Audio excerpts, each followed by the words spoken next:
Hello, and welcome to the Dad Lab podcast. I'm one of your hosts, Matt. And I'm Andrew.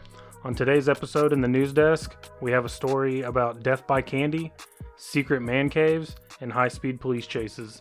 We're back with another edition of Mount Rushmore, where we put our all-time favorite cookies up on the mountain. We have another Pick Your Poison for you this week. We suffered through the sequel to Three Ninjas this week in our movie review with Three Ninjas Kick Back. We'll recap some action from the NFL Week 3 and talk some Dallas Stars sadness in the Stanley Cup. We have all that and more on this episode of the Dad Lab. Before we get started, if you could do us a favor, if you haven't done it yet, could you please rate and review us on iTunes and Apple Podcasts? It really helps when we're trying to get this thing to grow. And you can follow us on social media at thedadlabpod on Instagram and Twitter. And if you have any questions or comments, you can leave us an email on thedadlabpod@gmail.com.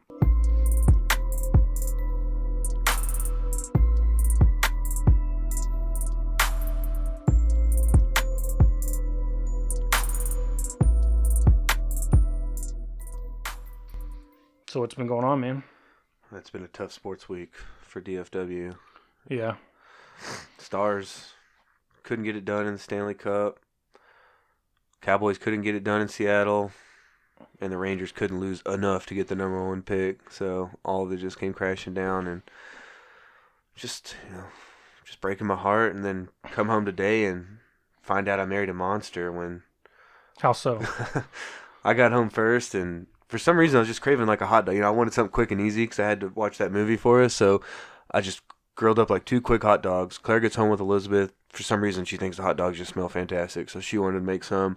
So I'm sitting down watching the movie, taking notes. And then she comes and sits down next to me with 2 hot dogs, plain. But she has a pile of ketchup on her plate and a fork. And I'm looking at her like, what are you doing? Have you ever eaten a hot dog before? And she's like, yeah, I mean, we don't eat hot dogs all the time. She's like, yeah, this is how I eat them. I eat them with a fork, and I dip them in the ketchup like a fucking weirdo. Is it in a bun? The hot dog. Oh, yeah, everything else is fine. It's just the condiments were on the side. So it was a dry hot dog in a bun. And I'm like, yeah, like put it on the hot dog like a normal person. And she's like, no, this is how I always do it. And she goes, oh, and you know what I forgot? Miracle Whip. I have to put Miracle Whip all over this hot dog. Ugh, and I was just like, what the fuck, man? I've been with you for almost 14 years, and I'm just now realizing these psychopathic tendencies you have, eating hot dogs with a fork and dipping them, and lathering it in Miracle Whip and then dipping it in ketchup. So I just sat in disbelief. That is like the disgusting cousin of like dipping your fries in mayonnaise. Like she would do that, man. She loves Miracle Whip. Okay. Quick side note, this is going to sound weird, but my family growing up, when we would have tacos, like just, ground beef with like hard tacos, soft tacos. White people tacos. Yeah. So very generic. We would always put Miracle Whip in our tacos. And I thought that was like my family thing. What? It's a weird, I know. So I actually got her down this path. But that's it. I put it on tacos, which is weird, I don't go to like on the border and be like, hey homie, bring me some Miracle Whip over here. Like I'm a normal person in public, but when I'm in the confines of the con house, but when we're at my parents' house or something, like you got salsa, guacamole, sour cream, Miracle Whip, and everyone lathers up their tacos in Miracle Whip. So I'm a bit of a freak as well, but you don't put it on a hot dog and you don't eat it with a fork. Wait a second. No, you don't put Miracle Whip on tacos. I know y'all can't see me because it's an audio podcast. He's ready to fight. I'm shaking my head at Andrew. Like, we've been friends over 5 years now, and I'm just now... Side story, I'm friends with a freak. Yeah, well, how the turntables, because this all started talking about Claire, and now it's quickly on me. Oh, my God. Okay, maybe I should have let that one, keep it inside. Keep it, yeah, bury that deep down. But or hey, Taco 9 next week, man. You coming? Maybe I need to be more open-minded and try some... Because, I thought it was weird when people would dip, french fries in a Frosty at Wendy's until I tried it. That's a classic move, though. And I doubt there's many people out there putting... Oh, dude, it's a minuscule group. We are a shameful, small group of weirdos. It's like... Because tacos can't get any wider than the hard shell, ground beef, Basically it. My mom would cut up, cheese, lettuce, tomatoes, but yeah, that is it. And then we have to go... And then it would be, instead of, good hot, it would be like the paste chunky salsa, not like the stuff me or you make. Right, not legitimate. Yeah, it was very white people, but man, you just like what you like. That is shocking. Like, I'm legitimately shocked. He's out of here. Dude, this may be the last one. Until you try it, man. Just Okay. I may go mayonnaise, though. Because, like, maybe it's not too far of a step from, like, crema, you know? Like, I'm just not a mayonnaise guy. I'm Miracle Whip. Well, Lauren likes Miracle Whip on, like, ham sandwiches. Oh, and that's it's completely weird. normal. No. It's not weird compared to what I'm talking about. No, but she likes mayonnaise on, like, others. Like, if it's turkey or roast beef or something, she'll do mayonnaise. But if it's ham, she's got to go Miracle Whip. And I grew up on Miracle Whip, so as an adult, I don't want to touch it. But I may be willing to try the taco thing. Just I don't want to be, so closed off. And you don't have to, like, lather the taco. Just get, like, a little dollop on a bite for me and see what you think. Okay. So, to be continued. But, yeah, that turned quickly right into my face. I'll give you feedback next time we have tacos. And we're probably going to lose all the remaining handful of listeners we have after this, but... Hopefully Troy doesn't leave us. Troy, I think our super fan, Troy. Troy's going to always be listening, I think. Troy, write in or check in with us on Twitter or Instagram or our email and let us know if you're a Miracle Whip guy and if you agree with the taco thing. Cause just for the record, for people who can't see me, I'm extremely white. So that's an extremely white guy thing to do. Yeah, the ultimate white guy move. Well, my week has been boring. Again, wallowing in Dallas sports fan sorrow, but I have a lot of experience. I'm getting used to it. Man. Growing up, we got spoiled. And I was really I was on the cusp. I was really too young to appreciate it. I mean, I was watching football, but it wasn't like I'm watching it and I could appreciate it like I do or would now. Mm-hmm. But I have plenty of experience between the Rangers losing 2 World Series, the Cowboys, their championship drought. Just ineptitude with the Cowboys. Yeah. Mavericks were up 2-0 in the third quarter of 2006, and they redeemed themselves in 2011. So still, though, that one really fucking hurt. Up 2-0. Championship drought is going on 9 years now. So shout out Mavericks. Week's been just really boring. Work, family stuff. Fall exploded in my house. The wife goes crazy. She's decorated for fall. Yeah. So we're getting there though. We're trying to go to the store and we're gonna do it too.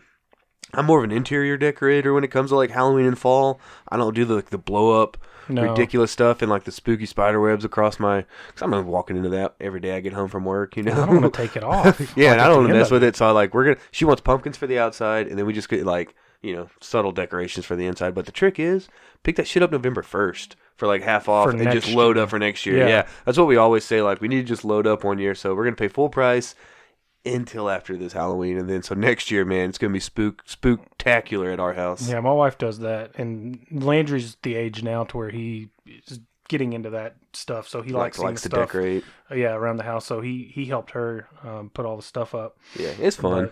But, don't want to bring the podcast down too much, but today is we're recording on September 30th, and it's the 8-year anniversary of my mom's passing. So September 30th is now it's more of a day where I can kind of reflect, and it's not so, it's not such a down day. I've kind of learned how to deal with it, and we kind of, it's a good day to think back on her and kind of reflect and think about all the good times. But yeah, September 30th there for a long time was a shit day. Yeah, I bet, man. But yeah, so she's been gone 8 years ago today. But I'm sitting here podcasting and it's all good. And on International Podcast Day, nonetheless. Yeah, which I didn't find out until this afternoon. I had no idea. I saw something early last week that it was coming up, but it just totally slipped my mind. They just slid it into like NPR, and I listened to it like in Happy National Podcast Day, and I was like, and it just happened that we were going to record today anyway. So worked out, man. So let's get to the news desk.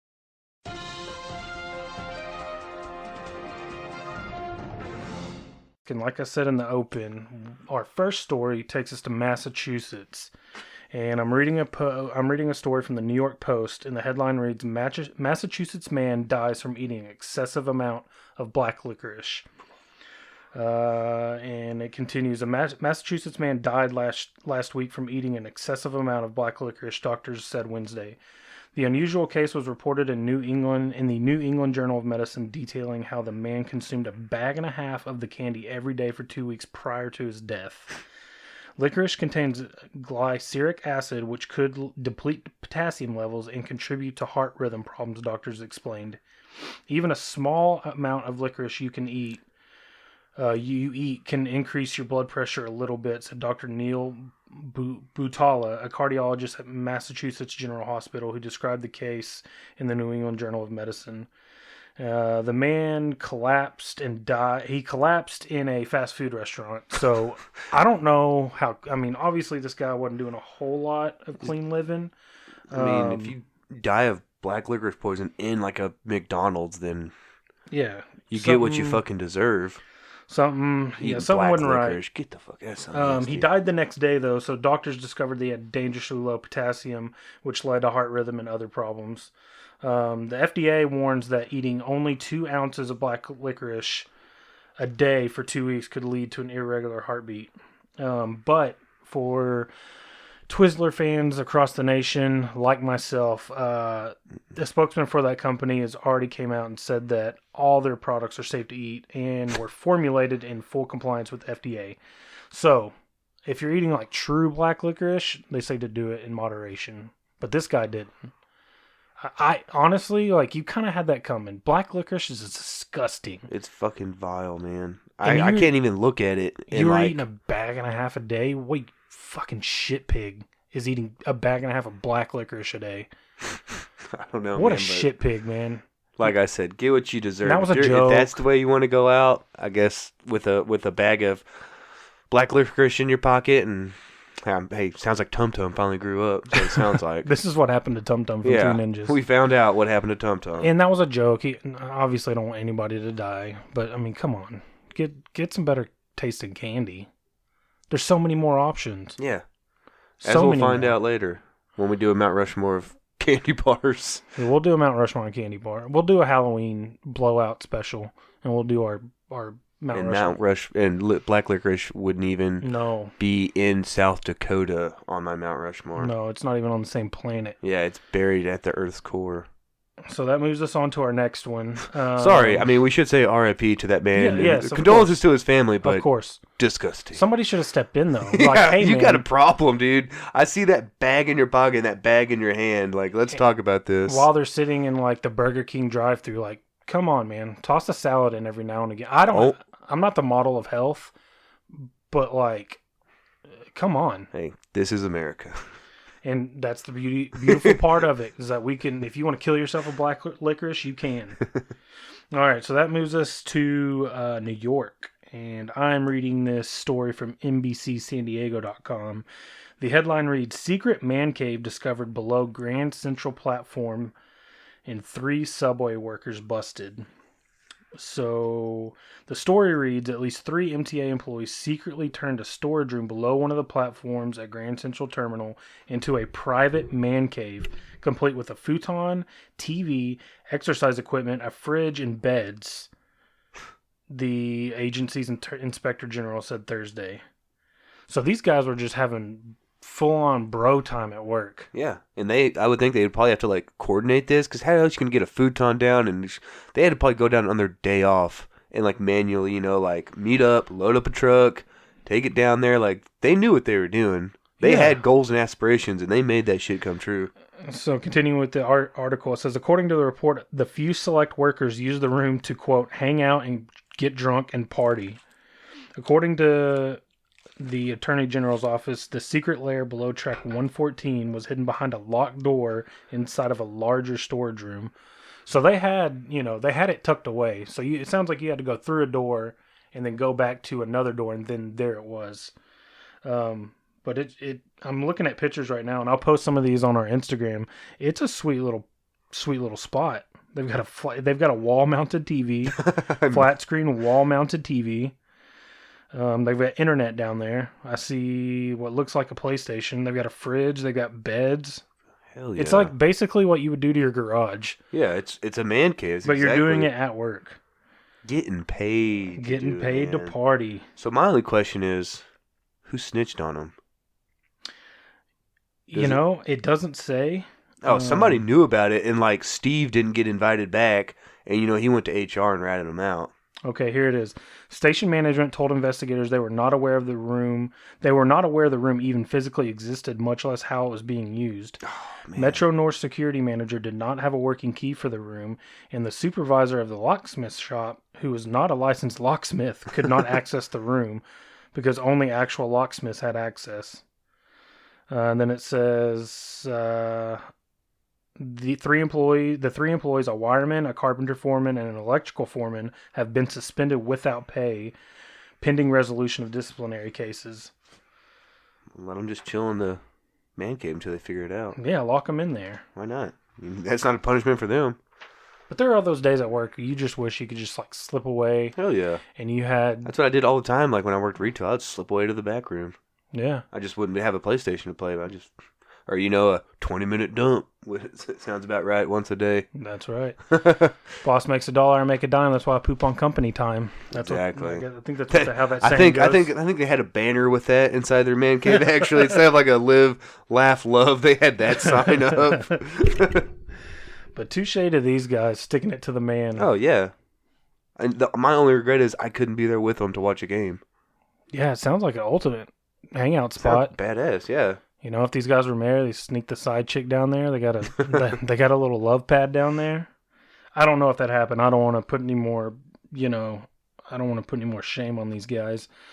But let's go to our last story. And basically, pooping led to a high-speed chase. So 28-year-old Emily Owings led an Enid PD officer on a wild ride last week after he stopped her for not wearing a seatbelt and immediately gave a bunch of excuses once she realized kind of the predicament she was in. So at first she told the officer that it was her birthday. But then right after that, she was like, I have to poop. Which I've used that excuse, to get out of certain situations. Oh, I always use the diarrhea excuse. I've used the diarrhea excuse to get out of work because nobody questions diarrhea. They hear the D word and they're like, "Oh yeah, just stay home. Yeah. Don't bring that in here." But we actually have some audio. We have the body cam footage of the incident. So let me pull that up. Great radio. Let me pull that up. Your license is suspended? Why? I don't know. No, I didn't know that. Okay. I don't know. But since I had to run your license since you don't have it with you, came back suspended, and now I'm waiting to see if you have warrants through Woods County and... I poop so bad. Where do you think I was going? Hey, man. Huh? It says my fucking birthday.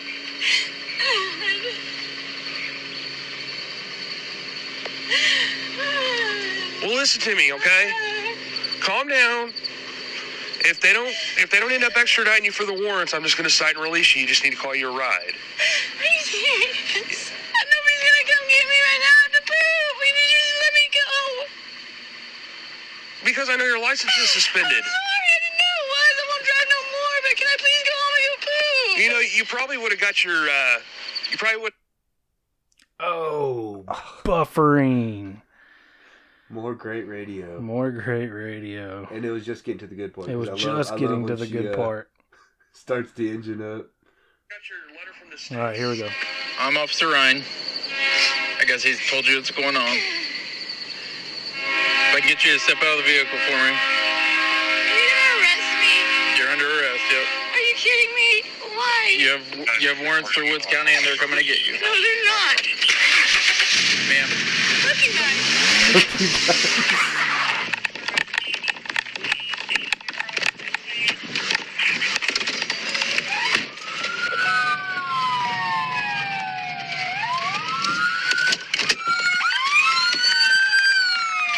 Get out of the vehicle now! Step out now! Step out of the car now! Charges to county charges. Sorry. Come on, poop in your car, man. You could have already been on your way to jail. Yeah, not pooping. Get in the car. Man, at first when I heard this, I thought or when you were telling me about this story, I thought she was just using a poop excuse to like get out of it, but she was so adamant about having to poop. Can I go poop? When can I go poop? I think she really just had to take a big dump, but yeah, when she started that engine and said "fuck you guys" and took off, and then you just hear the cops running, engines starting, sirens blaring. So, and you can look this up in the videos out there. So if you want to watch the video, but when she finally stops, they have guns drawn the whole 9 yards. Oh yeah, it'll escalate quick when you act like that. Yeah. She was going 70 and a 30 through a school zone, blew through a 4-way stop. She's gonna be so many fucking charges for that. But to nobody's surprise, they found a meth pipe with meth in the truck. That's a felony. Some other charges, everything else. eluding in reckless driving, possession of drug paraphernalia, and speeding in a school zone, and a bunch of other stuff. But man, the best part is she's like, I have to poop. And he's like, where do you think I was going? I like how that was a relatable moment for him. Yeah, he was like, trust me, I would rather be dropping this dude too, but but you're not wearing a seatbelt, so we got to take care of this. You're not the only one who's got to poop, okay? Oh, man. All right, so that's going to take us to our Mount Rushmore segment. And like I mentioned in the opening, we are going to do our Mount Rushmore on our favorite cookies. And we're going store-bought cookies, and I'm going to throw in a disclaimer real quick. I excluded Oreos and Chips Ahoy from my list because those to me are, if something's higher than Mount Rushmore, those are just a given for me. Oh, wow. And I'm a fat kid, so I included, you went into the details. I included 4 more that I love. So you said store bought? Yeah. So obviously, like, I didn't include like my wife's chocolate chip oatmeal cookies. But my wife buys a bag and just mixes it up and bakes it. Right. I was going more of the variety, or the specific one. So I don't know. I'm gonna let you go first just to see where your head's at, and I'll go next. Okay. So starting with my first one, Nutter Butter. Oh hell yeah. Now there's 2 different varieties of Nutter Butter. The one that's like shaped like a peanut. Yeah. That's like the peanut butter cookie with the peanut butter filling. The delicious classic. Yes, and then they also have wafers that come like they're like long like wafers, and they come 3 to a pack, and they're broken up. They kind of look like a Hershey bar where they're divided up into squares, and you can like break them off, and they're like wafer cookies filled with peanut butter cream. But they're still Nutter Butter brand. I always get the peanut butter one, or peanut shaped ones. Go to Walmart. Or next time you're at Walmart, go down on the cookie aisle, and you'll see like the peanut shaped ones, and then like right below on the next shelf, you'll see the wafer kind. They're killer. They're really good. Nice. My next one is the Keebler, the elf fudge, like the little, elf shaped ones with just the. Like the vanilla cookie with the chocolate inside. in the middle. Yeah. The little sandwich cookies. They're shaped like elves. My third is the Pepperidge Farm, the Montauk milk chocolate. They're in like the little bags. You're getting so specific. Mine's going to be way more boring than this. It's okay. It's your list. That's the beauty of it. It's your list. But yeah, the little, the Pepperidge Farm cookies, they all come in like the little bags. Fancy. Yeah. They have a milk chocolate. It's like a soft baked, and it's just like a chocolate chip cookies with like milk chocolate chips.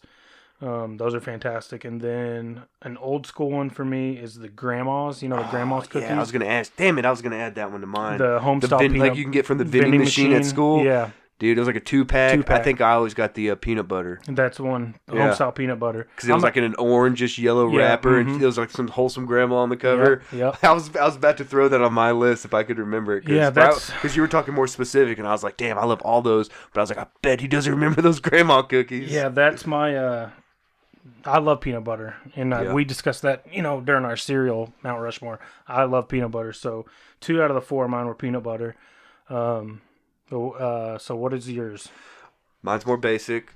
First one was Oreo. Okay, that's a classic. Dip it in the milk, of course, or split it and then dip it for extra. Chocolate chip. Okay. Basic. Yep. Classic. Peanut butter. My favorite. I like when my mom and my mom, but my wife makes them like homemade and actually, like guts a whole jar of peanut butter. Yeah, and then they put the little fork like imprints in the middle. You gotta do the fork imprint or it just looks weird. Yeah, it's not the same. And then growing up, this one was always my favorite, and I think it was because like my dad's godmother always had them around. She would always make them for me, or we would go to Brahms and always get like a gallon of milk and oatmeal raisin cookies. Yeah, I man. know that's a highly No. debatable Yeah. one, but that might be my all-time favorite. Is like a fresh oatmeal raisin cookie. I'll get down on oatmeal raisin, God, I love but there's not oatmeal too many raisin. cookies I don't like. Like if you look at me, you can tell. But no, oatmeal chocolate chip is solid. Just plain oatmeal. Oatmeal, man. You can get like in the cookie aisle. You can get like the iced oatmeal. Oh, I remember those old cookies that were like white icing on like Yeah. a brown cookie. Yeah, and it's oatmeal. Yeah, those are solid too. Honorable mention, the Snickerdoodle. Ooh, Highly yeah. underappreciated. Oh, yeah. No, yeah. Hard to find, Yeah. but when it's made right, it's delicious. Snickerdoodles are delicious. Got any more honorable mention? No, Okay. we made some sugar cookies actually this week because we had See- the new stove. We made sugar cookies, and then Elizabeth, she, as previously stated, she loves those mini M&Ms. So we had the brilliant idea to just mix them in there, dude. Those were good. Well, they're actually all gone, or else I would offer them to you. But Sugar cookies are clutch. If you just want like a simple just cookie. yeah, Um, which I'm always down for, just a simple cookie. So I've got a few honorable mention. One of them is the Keebler, the fudge stripes, where it's just like the vanilla cookie with the hole in the middle, and then it's got like just like the bottoms dipped in Oh, it's like fudge, drizzled. and it's like drizzled on the Yeah. top. Yeah, those are clutch. Yeah, we didn't even. Oh wait, I'll let you go first before I say what we didn't mention. Girl Scouts Thin Mints. It was a Girl Scout. The, Yeah, the Thin Mints. Put them in the freezer. Samoas. Put them in the Any- freezer. yeah.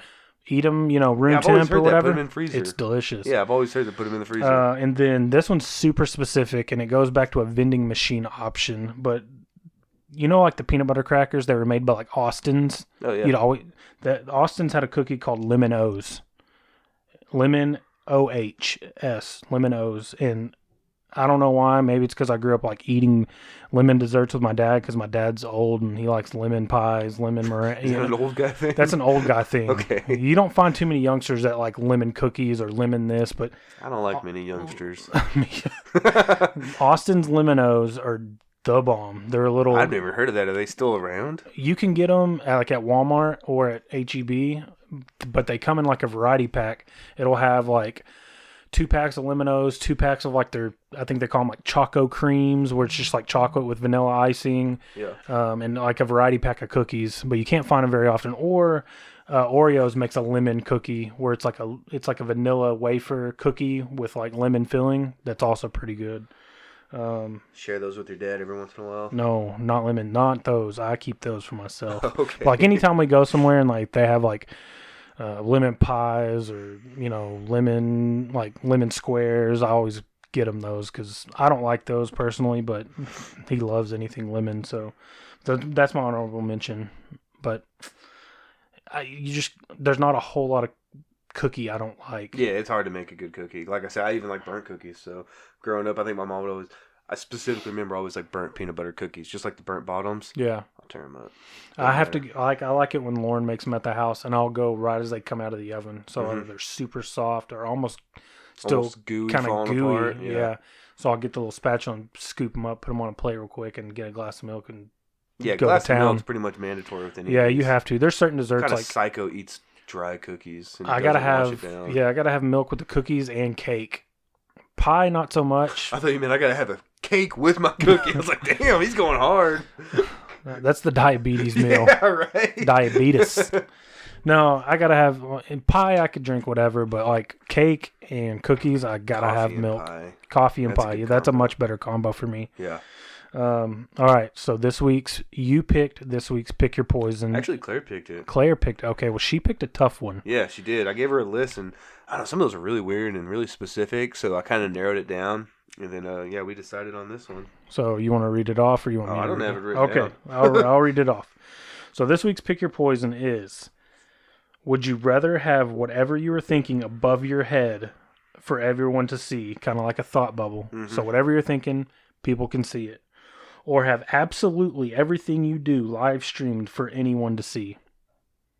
You want me to go first? Go, yeah, because I'm assuming if I were live streamed that I would be like the Truman Show, and it wasn't be like just boring Andrew, no one's going to watch it, so I can do whatever I want. I figured like this would go out to everybody, so everything would be out there. So I would go with my bubble thoughts. I don't think I have like many like unpure, creepy, weird thoughts, at least out in public. Now, what I do in my job, I'm like by myself for like 8 hours a day out in the road, just cruising. I think of the most weird shit. I write stuff down all the time. I talk to myself more than I should. So that's okay, because it'd be all with me in my own truck thinking this. But I couldn't be out there just like having my live stream to the world. So I think I would go bubble thoughts because, like I said, I don't have like many creepy, weird, things. I'm just more of an asshole. So when I think of something, like I see somebody and I like internally make fun of them or make a judgment call, that's just me being an asshole. I wouldn't vocalize it. Whereas if, I can't have my personal life just like out there for the world. Like Truman. See, but they're going to see everything. Any judgment, any snap judgment, I don't think I could do that. I'm an asshole. I've already laid that out there. I don't think I could do that. I think I would just rather be live streamed because I'm a boring everything? dude. Yeah. Nothing's going on. Especially in that department. I'm married, dude. Nothing's going on. I might see a lot of jaying off. A lot. Unsubscribe. Turn the volume up. Hold up, Matt's jaying it again. There's just not much going on. I mean, it's a lot of sports and work and just like sitting on the couch and watching sports. Sitting on the couch. Yep. Or playing with the kid. Playing video games with the kid. Not a lot going on in that department. So I don't have to worry about that.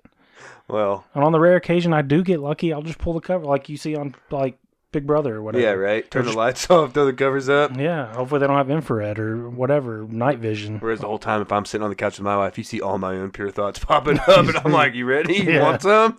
You want She's about this? to get it. Oh yeah, it's going down." And then she goes and gets a glass of milk, and I fall asleep or something. See, I'm okay, but I don't want everybody seeing what I'm thinking.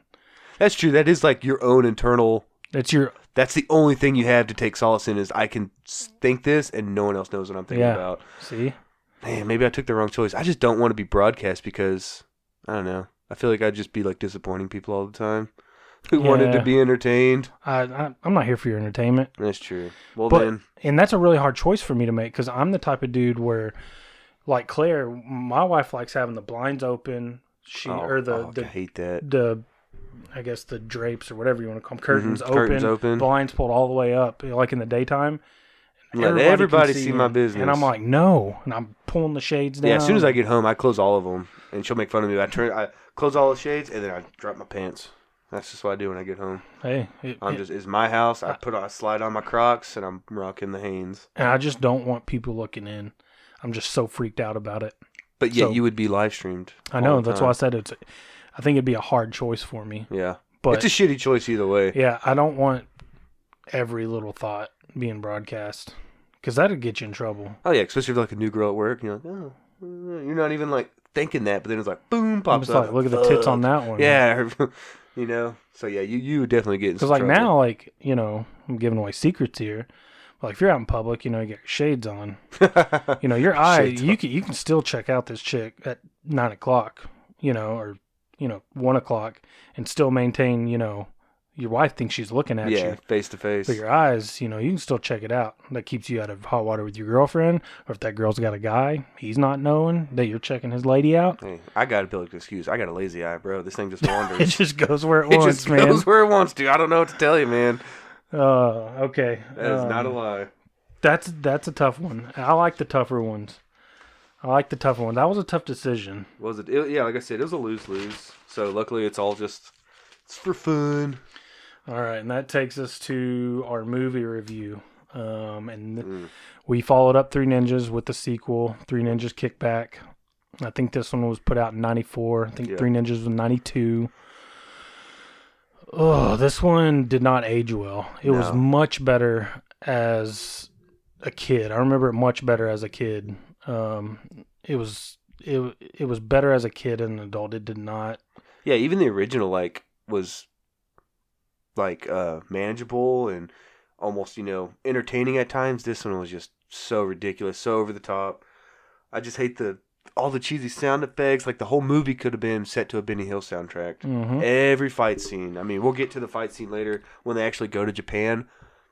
They beat up 72 ninjas, legitimate trained adult ninjas. Made them all look like fools, and they went against again, we're getting too far ahead of ourselves, but just too unrealistic to really like it. But if you just want to get really high and watch a movie and just laugh, hey, this is Three a good Ninjas Kick Back. This is a good one to do.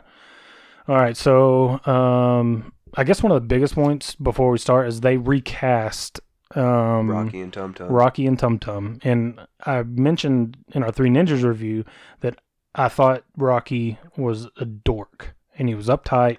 And I didn't think he could get any dorkier. Man, were you wrong. The kid that they cast for Rocky, my God, he was terrible. Everything about him, too. Not just his attitude, but, I mean, pants up to his belly button, shirt tucked in. Turns out he's got an eye problem, which I can relate to, but at least I didn't wear those spectacles. And They were bad. They were bad. They were like the round, like... gold-rimmed. Like Thomas Jefferson, George Washington, like 1776 spectacles. Yeah, and you know his family's got insurance. His dad's a federal agent. Yeah, they've got good insurance. They've got good insurance. Something. But I will say a lot of the fashion really brought back some. There was a lot of LA Gear, Bugle Boy. They had some Boy. sweet high top shoes. Yeah, they had a lot of denim on denim. Dude, there was a lot of cool. Which we said coming back now, man. All that stuff's coming It's back. all coming back. So like that movie is probably like a fashion icon right now. Yeah, that's where they're getting their inspiration. Yeah, that's where they're going for the latest looks. But and I didn't like the Tum Tum replacement either. No, not to sound judgy, terrible teeth. See, he had the teeth of like Sloth from the Goonies. Again, federal benefits. Can you not slap some braces on the kid? Yeah, and now, I guess we got that Invisalign or whatever, but I can't fix that, man. Those are... Even Claire walked in and looked at him. She goes, "Oh, my God, his teeth are terrible." I said, "Yeah, look at all that candy he's eating." Yeah, his teeth He's are falling He's got out. a Twizzler between his gap in his teeth every shot. Yeah. Or a hot dog. He just has a hot dog, like, hanging around behind his ear. Again, so I just didn't like the replacements. Colt was probably the coolest one. He's just still, by default. Yeah. First and second one, he takes the cake. Yeah. He's the best fighter. He's the wild card. Until he goes to Japan. And he gets his ass kicked by a girl. Okay. What? So we open up the movie. Same opening, too. It was like the same, like, eye in the sky, the trees, and then the training with Grandpa. So that was cool. At first, I had high hopes because I don't remember that movie so much. But I was like, all right, they're picking up where they left off. They've been working on their training. And then, it's like cheesy fight scene. Grandpa's doing triple backflips over a creek bed. Again, he's defying osteoporosis, one backflip at a time. Like he's like Benjamin Button. He's aging backwards, apparently. So yeah, we get a training scene with Grandpa, and then it's time to go back to the city. And I guess this one's kind of cool because they kind of book in the movie with baseball games. Oh yeah, yeah. They book in the movie. There's one at the beginning, and then they come back and there's one at the end. But in the beginning, there's just more hilarity. Tum Tum is It wasn't late. as bad as the first one's basketball scene. The Yeah, baseball no, scene no, in this no. one wasn't as bad because it was more realistic. Yeah. It was like the soft pitches, so he wasn't like whizzing like 80-mile-an-hour fastballs as a 10-year-old. Where If they're like anything- dunking from the free throw Yeah, line. exactly. In the That's what I'm first saying. one. They had ridiculous basketball skills. They were probably, let's scale it back in the second one. Let's make Yeah. this more realistic. Like no one's like hitting home runs, like 50 feet over the Right. wall. So it's just more. So I appreciated that, but that was a dirty game. It was a dirty game. Mustangs fight dirty. It was a very. It was the coaches too that were telling Yeah. them. Coach is the one telling them to pick up that dirt. That's right. Yeah, those kids were super dirty. And did you notice it was the same? The pitcher for the Mustangs or for the opposite team was the same bully from the first movie. Yeah, he just has a rat tail now. Yeah, he has a super sick rat tail. Dude, I come hate on, that kid. man. It was a sweet rat tail. That's Sweet not the rat only tail. cool thing about him. And at least he's a good pitcher. Did you see Rocky? He's throwing pitching? rainbows. Yeah, I was gonna say, softballs. Why is he still pitching? He has an ERA at about 20. Because he saw Lisa DiMarino. Apparently, Emily can kick the curb. Oh, yeah. Because now we got Lisa DiMarino, and he's seen her at every base. He sees them thick thighs. He's googly eyes, and he just throws the ultimate rainbow at this kid. And he's mollywops it. Sends a piss missile out to like left field. And it doesn't help that your catcher's Tum Tum, who is the Goldberg of catchers. And there's like a huge age gap because like Oh yeah, Tum Tum got tiny. younger. Tum Tum got younger from the first to the second one. Absolutely. And he's like tiny. Yeah. Like he's got to be like all these other kids have to be like 13, and he's got to be like 8. If that, he looks like a first or second grader. Yeah. Yeah. And he's got hot dogs in his damn chest protector, and he's There's the pot fly. yeah. He goes for the hot dog over the baseball. So there's a pop fly. Like, the kid pops up right over home plate, and Tum Tum goes to field it, and his hot dog flies out. So he's like scooting back and forth, Yeah, like you're underneath seeing- the hot dog. The ball and the hot dog. And The ultimately, Fatty Magoo chooses. he catches the hot dog and gets hit in the head with a baseball. And then all his dad's like, Tum Tum. Classic Tum Tum, right? More like Dum Dum. Nice. Yeah. Maybe a show title.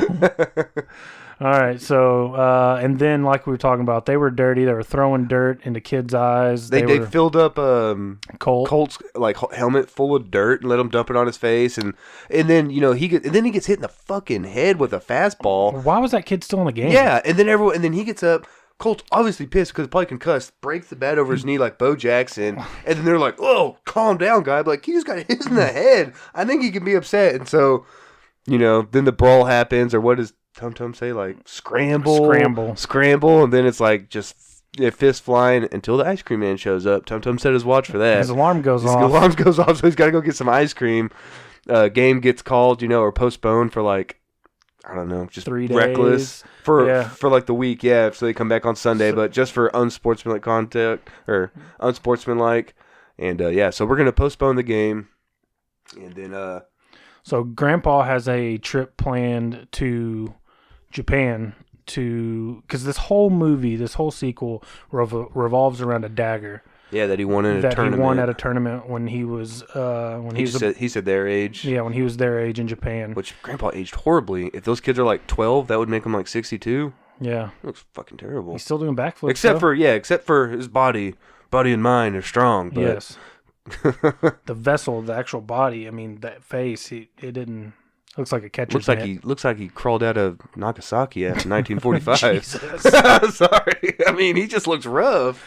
Okay, so the whole movie kind of revolves around this dagger that he won that he needs to return to the grand champion of this year's tournament. And during the flashback, we find out who the villain is. His name was like Koga. Yeah. And all because Grandpa beat Koga in this tournament. Legitimately, straight up beat him. And so he received the dagger, Yeah, he won the dagger. And then what's his name? Koga tries to like steal it from him. And so Grandpa just turns real quick and accidentally cuts him. Just a little cut on the face. Little cut. That was it. Talk about being fucking petty. 50 years later, this guy's plotting. Holding and a grudge. he's like a cajillionaire when you see his place. He like lives in a high rise with an indoor pool. And I'm sure he's got a helicopter. But no, he wants that dagger. We'll find out later what's so special about that dagger. But I'm like, talk about being fucking petty. Holding a grudge for 50 years because you lost a karate tournament. So they go back to the same well from the first movie, and of course Koga has a nephew living in California where they're at, and he hires him and his two goons. What is it hiring idiots to do your uncle's bidding? And I'm seeing a theme here, and it's always three of them. Not nearly as cool as the original three though. No. I mean, I didn't like either one of them. The big guy with like the Bride of Frankenstein hair. Yeah. That guy had to have an IQ like mid-70s. Frasier. But even dumber. Like at least Kramer had some witty humor and like physical humor. This guy was just a bomb. What was that guy's name that was he on Bill Nye? Was his name Beaker? We'd have on to look Bill it Nye. Up. I haven't seen Bill Nye since the 90s. Anyway, by the way, not a real scientist. Smart guy though. Yeah. He's a cool guy. Cool guy. All right. I trust him. We're regressing here.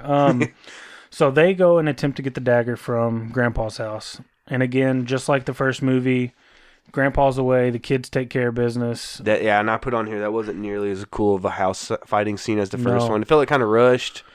Like the guys just showed up and within like 3 minutes. But I guess the brothers have like training in this now, so it wasn't lemon meringue. Oh, it was a banana cream pie to the face. Yeah. And you got the palm oil and they have some shaved cream oil on the floor. So like oil slick. Again, like cue the Benny Hill music. It could play continuously. And then I'm pretty sure in real life they would have had a body count because they wrapped the rope. Oh yeah. The two of the guys are fleeing in the truck, so they wrap a rope around old boy's feet and they like drag him. So they take off in the truck. That's like some medieval shit, what you would do with a horse. Yeah. And tie a guy up. Yeah. So they're dragging him like quarter mile up the road. Dirt road. Pretty sure he would have died, or at least he wouldn't have any hide left on his back. No, he'd be in the hospital right now getting a skin graft. Oh yeah. So Grandpa leaves He's got the dagger with him. He's got the dagger with him. Oh, but you should say the boys had the option to go with Grandpa to that tournament. Yeah, that's where I turned was it down going. so they could play their city championship game. Yeah, they had a chance to go to Japan, once in a lifetime trip. Once in a lifetime, yeah. To go to Japan with Grandpa, and they take a vote, and they want to play baseball. Yeah, because Colt can be the winning pitcher and he wants to get what's her name? Lisa DiMarino. He wants to get do it for Lisa DiMarino. Mr. Stinky Two Fingers wants to get hey, Lisa DiMarino. He's got priorities, man. Hey, fuck a once in a lifetime trip. I'm not mad at him. But so they turn the trip down. They go to drop Grandpa off at the airport. Grandpa's got the dagger again, so he can deliver it to the champion of the grand champion of the karate of the kung fu tournament. But they classic mix up. They grab the wrong bag. Mm-hmm. He gets Tum Tums. He grabs Tum Tum's bag, so he's got his ding dongs. That's all Tum Tum cared about. Where's my ding dongs? Listen, fatty, you'll be all right. I'm sure you got a secret stash. Oh, you know he's got stashes all over multiple the place. Stashes. So Grandpa makes it to Japan. Of course, the three goons follow. Go ahead. Did they hide? Did they not? Did the three goons? Because they just like not commandeer, but just like somehow get on that plane without being noticed. Because we find out how much that plane costs for three people when the brothers go. $11,000. Those were first class. Kids tickets. Kids tickets first class, $11,000. So it's got to be in the thousands for them to go. They don't. I'm assuming they don't have passports. Maybe we're getting too deep into this, but next thing you know, they're just like they snuck onto a plane. Of course, this is pre 9/11, but it was very shady security by this airport. Again, there's a theme running in all our movie reviews. Plot doesn't seem to be a big issue. That's true. With these movies we're reviewing. I just saw it and I was like, how are they going to get there? Oh, they'll just sneak on into the like the bathroom. And they're all three hiding in the bathroom together. And in together. 94, I was 8 years old. I didn't care about plot. I just wanted to see some sweet plot. I wanted to see some sweet ninja action. But anyway, so the three goons end up in Japan. They end up rear-ending the cab that Grandpa's in, steal his bag. Grandpa ends up in the hospital, and he calls the boys. For what? Why did he call them again? I think he's just checking up on them. And they had that sweet baseball telephone. Oh, yeah, that was Did you nice. see that? I remember that. Like, as soon as I saw it, I had a bunch of memories flood back. I remember that as a kid and wanting one. Yeah. I don't think they ever made them. I think the coolest phone I ever had was like one that was like see-through, so you could see all the wiring and stuff in there. Yeah, had my own line, had my own private line. Me and my sister shared a line, dude. So it was a 576 number. Yeah, dude, it was. Yeah, I used to remember my entire number back before you had to put the area code before. But yeah, there was no area code until a certain point. It was 576, 1234 or whatever. Yeah, I had the same phone. I had the clear phone with the 576 yeah, line. And then I upgraded. We got a new cordless phone when cordless phones were like the thing. And then I got our old cordless phone, so I could like walk around my room or wherever. See, before I had my first cordless, I had a phone that just had like a 50-foot cord. Yeah, I would stretch from like my room to the kitchen. Of course, I never. It was like I'm on an important call. I'm just bullshitting. But yeah, it was like this ridiculous. Like get all coiled up. And you'd have to like uncoil it and walk around with it. Simpler times. Man, for real. I remember like just walking to the kitchen with your phone was like a privilege. It was a big deal. Yeah. And now it's attached to us 24/7. Dude, that brings me flashbacks of being on Napster, downloading a song, and my mom like picking up the phone. I'm like, Mom, I'm on the phone. I was almost done with that song. Yeah. Get off the phone. With some dial-up, you hear dial-up. Yeah, man. Yeah. I don't know. I wasn't downloading music though, but I know what you're talking about. Not on Napster. What were you downloading? Well, it wasn't Napster. Oh, okay. I think mine was called like Aries is what I used. Yeah, there was that, Napster, LimeWire. LimeWire was another big one. LimeWire, that would give your computer Well, yeah, AIDS. because you were sharing everything. So you're like, this could have a virus on it, but I don't know. But I got to see Carmen Electra's boobies. That's right. So let's roll this dice. Napster was so sweet until fucking Lars Ulrich. Yeah, Metallica ruined it. No, Lars Ulrich did. Oh, fuck specifically that guy. Lars? Yeah. Well, at least he was like the face of it. Yeah, I remember. Metallica may have been behind it as a whole, but he was like the face of it out in public. But anyway, Grandpa, he calls back home to the boys, and they realize that the bag switch happened. So the boys kind of get together and be like, hey, we have to help Grandpa. And then they have this big, debate about what about the game. And I think there was something in there about 4 strands of rope. That was like they're strong together. Yeah. So they go and help Grandpa. Yeah, they decide to help Grandpa by charging $11,000 to his credit card. And they use the ticket rep needed authorization. They had a pre-recording They had a of them. pre-record. Diabolical, man. And then they insult that poor ticket rep just to get on the plane. So they get on the plane. Using their ningenuity. I like that. They get on the plane. They go over to Japan. They meet up with Grandpa. And Grandpa, that's when they kind of realize that the dagger's safe. Yeah, he shows them the dagger. And he's like, hey, go to the tournament and give this to the I think it's Grandmaster. Grandmaster, yeah. Give it to the Grandmaster so he can present it to the champion of the tournament. So they go, they take, there's like a cut scene of them riding through Japan, in a cab, and they get to the tournament, and Colt being cocky, thinking he could take all these kids. So they're watching, the ninja action, and you see, people, progressing through the tournament, and in the final tournament, one of the fighters gets hurt, and Colt, Yeah, Colt just thinks, I'm just going to weasel my way into this championship bout. After all these people put in this hard work to go up, because it was like a tournament style. It was like a tournament bracket. It's like, no, fuck it. I'll just throw on this number and this little ninja outfit. No, I made it to the championship. And he did. And it was a good fight. He put up a good fight. Until he got some put down. Some quick kicks to the face and a quick takedown. And then we see the reveal, and it's a girl. He got beat by a girl. He got murderized. What was her name? Mio. Yeah. Yeah, Mio. So we get introduced to Mio at that point. And then she's like, they had nowhere to go because she can speak a little English, so she's telling to help them out. They got nowhere to go, so she tells her mom, and they come to like this little barter system, which was kind of like the next setup to her. If you help her, because the mom takes them to their her baseball practice. Yeah, because right after the tournament, she's got to try out. Yeah, she's terrible. She can't catch a fly ball. Yeah. So they tell her, like, come back when you can catch, because she said with her ninja training, she's like a good hitter.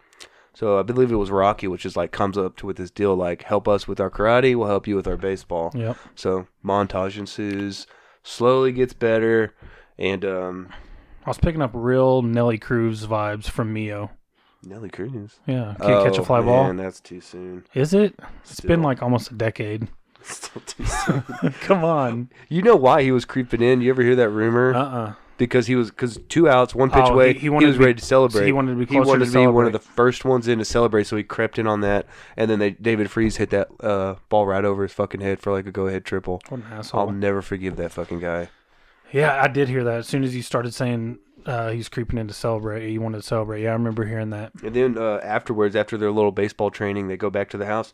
Rocky's now crushing on Mio. Yeah. He almost got kissed before the other boys like tumbled into the room. I was like, Lisa DiMarino is old news. news. Hey man, that's the other side of the world. Different area code. Yeah, Ludacris. Literally other side of the world. Ludacris taught us about that.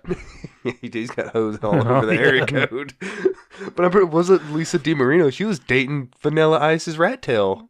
Yeah. They walk off the field together. I was like, man, why do women have such poor choices in guys, especially this guy? He's the ultimate tool bag. He is such a douchebag. Sweet Rat Tail. Everything else sucks about him. And I guess he got new friends because he doesn't have the same homeboys as the first one. No, they got their ass whooped. They're like, I'm not hanging out with you anymore, man. Right. Need somebody to throw the ball with and got my back. I'm going to the library. I'm done hanging out with you. So where are we at now? So they're kind of exchanging like trainings with each other. Montages. Rocky's trying to run across the water on that little they did the whole like training montage, and then I think they were going to go present the dagger to the Grandmaster because the tournament was coming up. But that's when the guy's nephews, Koga's nephews went into Grandpa's hospital bed, put in like a little listening device, and they were able to determine the plan. Like the plan was to take the dagger, and they were dressed up as nurses. They were all dressed up as nurses and drag. And this may say a lot about me. Oh no. But the main dude with the blonde hair, he looked way better as a woman than he did a man. Like, give me like 12 beers, in a dark bar, I'd probably hit on that. This is going to be broadcasted to the world too because of our Would You Rather. I don't care. Well, the thought already popped up. The thought's already there. It's already churned. It already happened when I watched the movie. I think was it the blonde hair that did it for you? Maybe. The blonde hair where he kind of pulls it up a little bit, and it's kind of streaming out a little. Bit. Yeah, I was like, you know what? Give me a good night of drinking in a dark bar. I'd probably hit on that. All right, I don't know where to go from there. Dark thoughts. Just moving on. Remember, I have the power to edit this out. Hey, no. If anybody has any questions, go watch Three Ninjas Kick Back and go to the scene where the three goons, they go to the hospital dressed up as nurses, and you tell me if you squint your eyes and you've had about 12 to 15 beers and maybe a couple shots. I look at the alcohol volume keeps going up. Now we're up to 15 beers and I've got to justify it somehow so when they finally see her. Tell me you wouldn't hit on that. Hit on that? Or just like flirt a little bit and go home? Yeah. Or you're gonna flirt a little bit and just see where this goes? Yeah, we'll just see where the night takes go with us. the flow. And then I'll get an awful surprise later on. Yeah, then it's the crying game when she pulls down the pants and I'm just in the shower scrubbing myself. Okay, so never drinking again. So yeah, they figure out the plan, and the uncle Koga now dresses up as the Grandmaster because the Grandmaster's wearing like, a mask. Yeah, he's wearing like a robe, and he's sitting down. So it's hard to, even though weird, we forgot to note the first time they met the Grandmaster, Tum Tum had like a foot fetish. He just couldn't quit playing with that guy's feet. They were nasty. He had like Fritos for yeah, but he was like nose to toenails with that thing and like looking at him and picking him like, get the fuck up. That was my kid. I'd say, what are you doing? Not even my kid, my brother. I'm like, dude, what are you doing? Like, okay, Get up. We see it. Weird toes. You're the one that's like within a fingernail distance of that thing. Smelling it, and like making notes. So Tum Tum, that's why he knows. Just like, didn't you have different feet last time? Weren't you a little taller and you weren't speaking English? And then, we find out Mio's the one that like finds the master and he's all tied up and he's like, oh, it's a setup. So scramble, and they all run, and like 15 fucking ninjas start chasing them, right? But I do appreciate that some of his henchmen they're not all wearing ninja suits. That's like, true. Some of them wearing just like suits. blazers and ties and stuff. I appreciate that, but they use a really big, bulky bad guy enforcer. With like gold teeth and everything. He was even worse looking than the previous one. Yeah, he was really bad looking. Yeah, and I'm not judging, but yeah, that guy's fucking ugly. Oh yeah. So and then when they first run off to that like little warehouse and they're fighting, and then they have to call their mom, which is even more unrealistic. Let alone these boys are now fighting real ninjas. But one of the bad guys, instead of pulling out a sword, pulls out a cellular phone, and then like Tum Tum's alarm goes off. So he's like, Rocky, give me the phone. He's fighting this ninja with one hand, grabs the phone, chunks it to his brother. Brother just calls him, sitting on on the bench, like hitting a ninja on the head, bopping on the head like a whack-a-mole. Yeah. Oh, hey, Mom, no, we're just watching a kung fu movie. Oh, Colt wants to say hi. Throws it to him. He's like fighting him off with the nunchuck with one hand, talking to Mom. Oh, now Rocky, or who did I say before? Colt wants to say something. Throws it to him. It's like, come on, man. Where do you find these ninjas? They're not very good, are they? No. They're no Foot Clan. That's what I said before. They're no Foot Clan. They'd wipe the floor with these guys. These guys are amateurs. Man. I used to be scared of those guys. Bush League. Till Casey Jones showed up. Oh, with the fuck yeah, Casey Jones was badass. Dude. We don't want to, because I think that's coming up. I think that may can't wait. I think that may be our next. And those are ones we may have to watch together because those are good. Those are good movies. Yeah, all of them are. Even after that, even they put out like animated ones since. Yeah. I've watched those by myself. Oh yeah, no, I'm not ashamed to admit it. Three Ninjas was my Ninja Turtle. Ninja Turtles was my shit. I had bed sheets. I was if I could find my picture, which would be great. I was one of them. I want to say like Raphael, and my sister was like Lisa Simpson that year. And this was when we lived in Lancaster, so this would have been like 94, 95. And they're not homemade, but they're so badly made. They look homemade. That would be a great one to post. Yeah, we won't jump ahead, but I think Ninja Turtles will be the next kind of trilogy movie review that we do. Yeah. So after all the fight scenes, Mio knows of a secret tunnel out to escape, and then Koga and the henchmen are waiting for him. They get kidnapped, and taken to a secret lair. And, yeah, they got Grandpa with a dagger. Yep, they got Grandpa now. They took him out of the hospital at this point. So they get taken to a secret lair, and we come to find out that this dagger is only one piece to a puzzle to unlock a cave of gold. Yeah, which is, at the time, Grandpa thought it was all just a myth. It was all just a wives' tale, or like not literally a cave of gold. Yeah. So that's why this dagger is so important. Why Koga wants to get his hands on it. So again, they go back to the same well. The kids end up escaping out of their cell. They fight 452 ninjas And sumo wrestlers on the roof. and sumo wrestlers on the roof. 'Cause that's realistic. They take hang gliders and fly probably. That looked to have been like 10 miles. out in Yeah, the right. distance. Just coasting in that They're Japan just- sky for yeah. 10 miles at least. So they get on hang gliders, two to a hang glider, and they just hang glide into the mountain. That was a second appearance for a hang glider, too. There's one at the beginning. Is there? Yeah, when that yeah. ninja broke into the museum. Yeah. Because I put on there's just a hang glider just chilling, and that's his escape route. And he uses the ninja star to break in, which is pretty fucking cool. That's pretty cool. And then he escapes on a hang glider, so might have been the better one than Schneider when his escape, where he gets on the helicopter. That one's better. In the line, gotta fly. Yeah, you're right. The line. He's in the sells suit it. with the slick back hair. Nah, they did that escape better. But hang gliders are cool, I Yeah, guess. you're right. You're right. I'm on the wrong side of history there. So now we're getting to kind of the end of the movie. Grandpa's led into the cave by Koga and his henchmen. He hands over the dagger.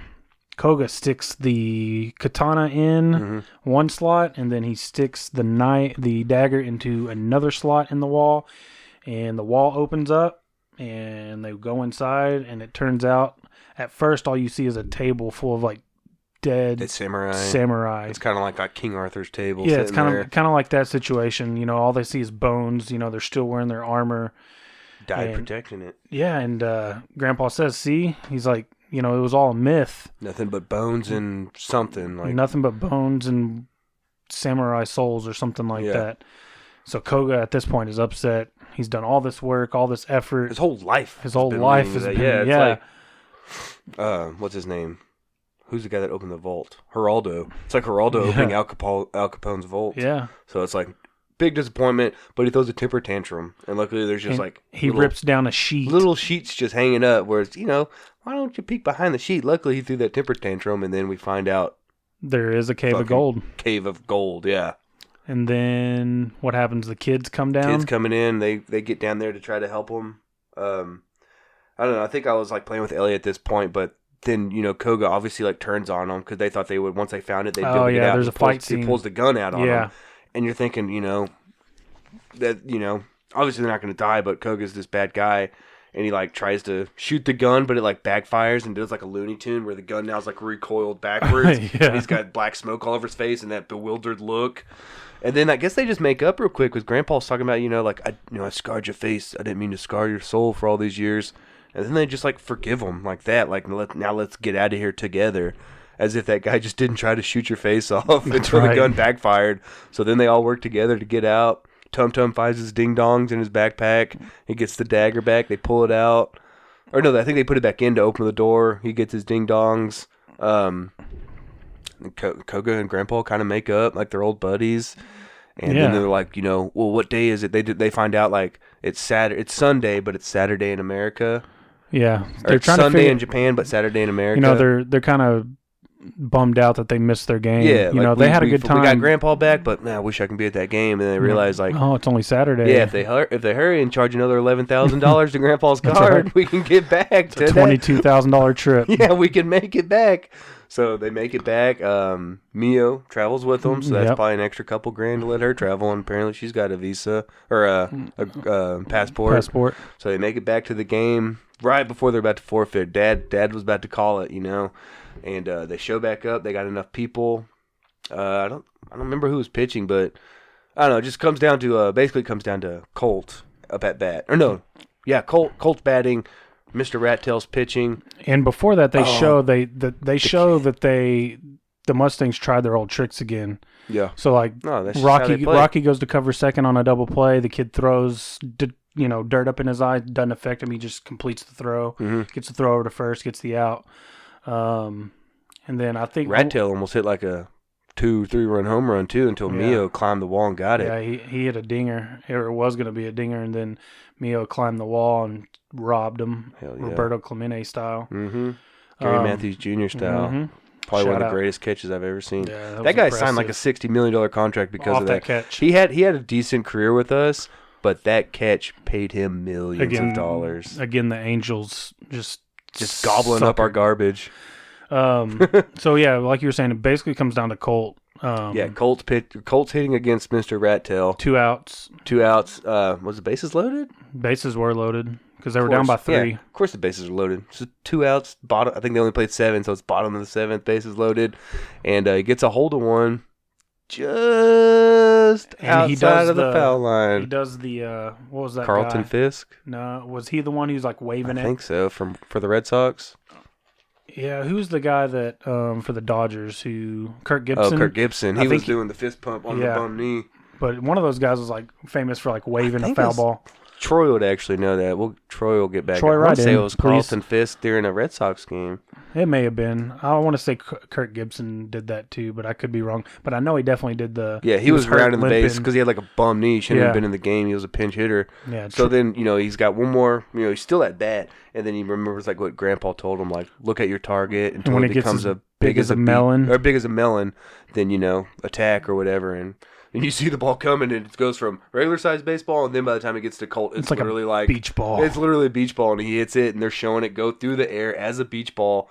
Through the scoreboard. He hits a almost piss hits missile these through kids. Yeah, these little kids are ducking that are keeping score like little rascals style through the scoreboard, and then it's just Kirk Gibson rounding the bases. Yeah. But did you see the end when he was rounding home? And he did like he did like 13. He did like back a quad handstands. axle. Dude, I wrote on here that walk-off celebration would get you drilled in your next at bat in any league, including Latin America, where they love to throw down and celebrate. He would get drilled that next at bat because he just his whole way from third to home was just doing like backflips, somersaults, until the final like land on home like Simone Biles, and then he's just like standing in triumph.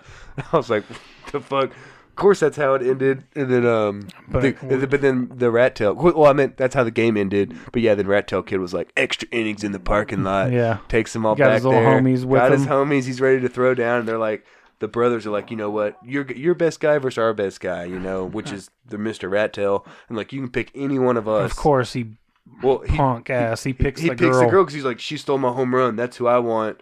And shit. Tom's like, okay, we tried to help you. Yep.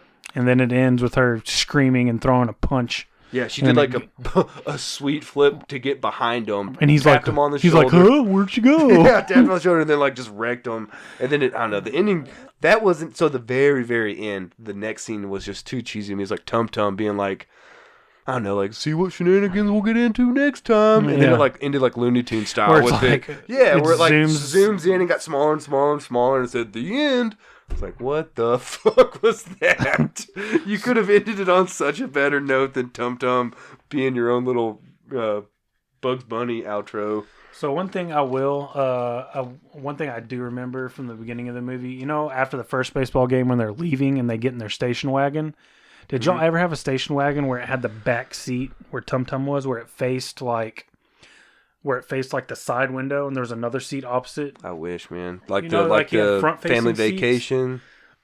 Yeah, you had like front-facing seats, but then the very back, like you had a seat facing, which was the most dangerous spot in the world to sit. Like back in the day, they had like seats that faced the back window, but that station wagon, we had one growing up, but that station wagon had like you and like the person y'all were like looking at each other facing inward.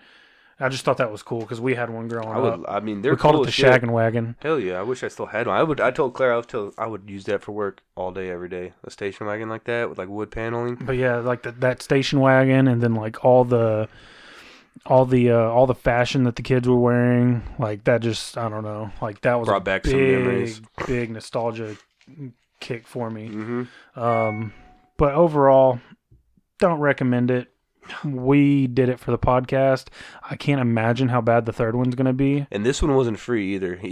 Matt watched it off of YouTube, and I ordered it off Amazon. Yeah, I rented it for $3.99 off of YouTube. Not getting that money back. Nope. And it's a tax write-off though for the podcast. Yeah, because we're 3 ninjas kickback writing that off. Send it off to the CPA. Right. But yeah, so next week we'll do the final installment. There is a fourth one with Hulk Hogan in it. That one may be worth.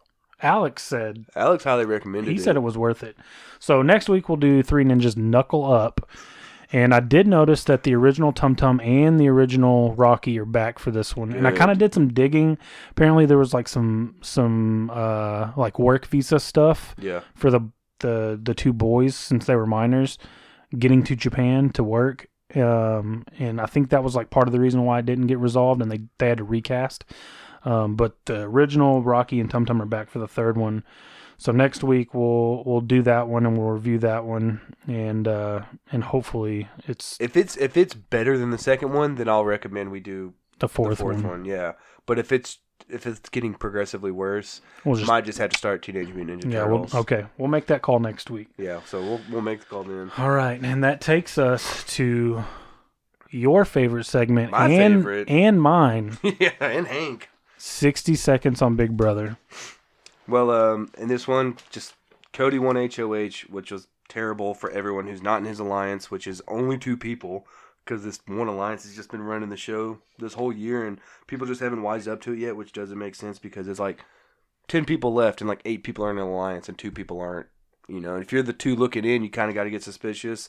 But he really, unless he wants to go against his alliance, which he should start throwing some fucking haymakers at people, but they won't.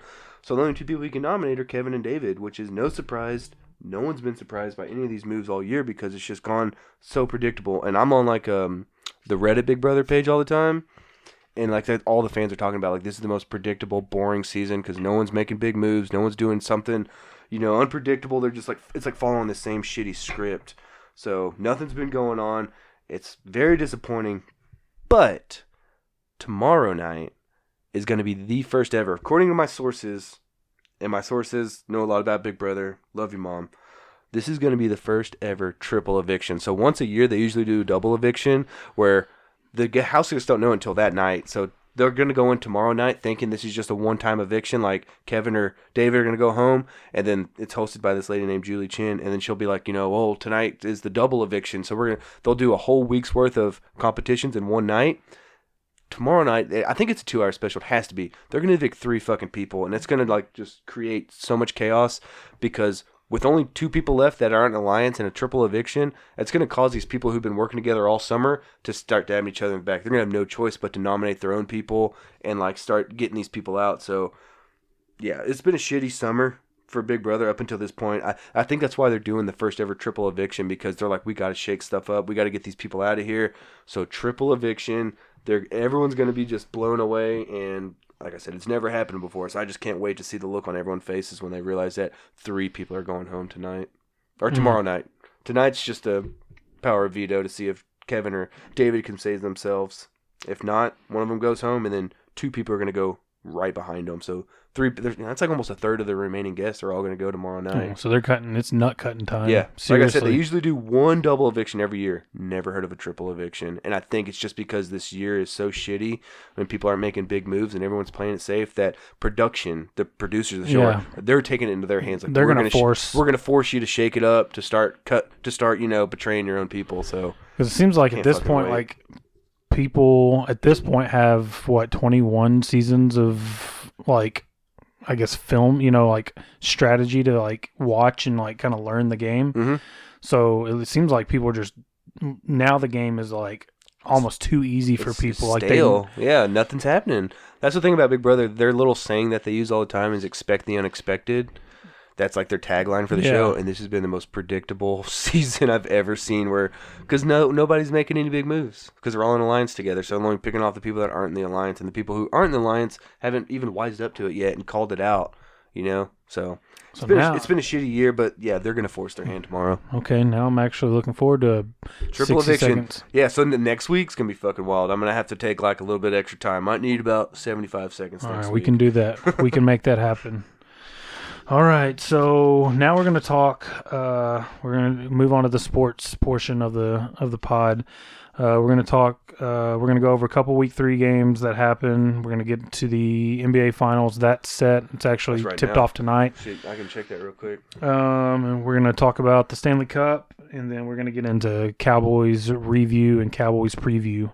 So one of the games from Week 3 was the Monday night game, the one that everybody was hyped for.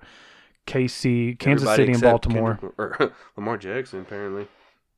So, KC ends up pulling away in that one. What was it, like 34-20? Something like that? 34-20 is the final, yeah. But what stands out, there was a couple stats that stand out to me, and like I said, we'll run through these pretty quick. Since Lamar Jackson took over at quarterback for Baltimore, they are 21-4, but he is 0-3 against Kansas City. And in the post game, he kind of said, "Hey, they're our kryptonite." That's just a crazy stat to show you how good Kansas City is. Yeah, because like I said, I think that was a AFC championship preview, and if it was, then we already know who's the best team in the That's AFC. right. Ain't even close. Unless Baltimore can do something between now and then to harness, what Mahomes is doing, or maybe Mahomes picks up an injury, but I just don't see anybody stopping. I don't either. They're the best team in the league by a mile. Defense is actually holding up for them too, which has always been like people thought they had to score 40 a game, but your defense is giving up sub 20. And Andy Reid is just a match made in heaven for Mahomes. Yeah, that's who he wanted. That's who he's been dreaming about, for like his 30-year coaching career. He's been like waiting for that guy. And he had McNabb for all those years, but it's not even in the same universe. And McNabb, him and McNabb took him to the Super Bowl, but now he's got like his guy, and he built that team even before they got Mahomes because they already had a solid team with like Tyreek Hill and Travis Kelce. Like they had weapons there, and they had Alex Smith. They had a good team. But then when he got Mahomes, and he knew like even though I got this perennial like Pro Bowl reserve quarterback in Alex Smith, they traded him pretty quickly to Washington and got some picks for him, and he was ready to ride with Mahomes early. He's just a generational player. Oh yeah. We talked I don't know if it was last week, a couple weeks ago, but one of those players you just stop down what you're doing and you watch him. But yeah, and I think Lamar Jackson has got exposed a little bit this game because there's not too many games in the NFL to where you can get away with throwing for 100 some odd passing yards. I don't think he cracked 100, did he? It may have been 100. I think it was like 95, but yeah, I know what you're saying. 114 or something like that. You gotta not when the other guy's flinging it for 300 plus, and if they go down quick and you've got to force Lamar to sit back and throw the ball. I don't think that's where his strengths are. When it's the opposite, when they go up and you can take the ball out of the air a little bit, and you can let Mark Ingram work, you can let Robbins, Gus Edwards is there. Gus Edwards is there. J.K. Robbins is there, and he doesn't. And you can let Lamar Jackson run. That's where they're comfortable. But if they get behind and Lamar Jackson has to be a quarterback, rely on his arm. That may be kind of where his limitations are, or where he's got to work and get better. Because I don't think he can do what Dak Prescott does. Not throw it. What did he have? Like 67 attempts in that game. Dak, maybe last game. Against Atlanta. Jeez. I think he had like 60-something, 63, 67. But he's thrown for 450 plus in 2 straight games. Yep. But I think that was just interesting to me that they're 21-4 since he took over. But 3 of those losses are against Kansas City. One of them was to Cleveland, wasn't it? They lost to Cleveland last year. Mm-hmm. That's so weird. Cleveland and Kansas City.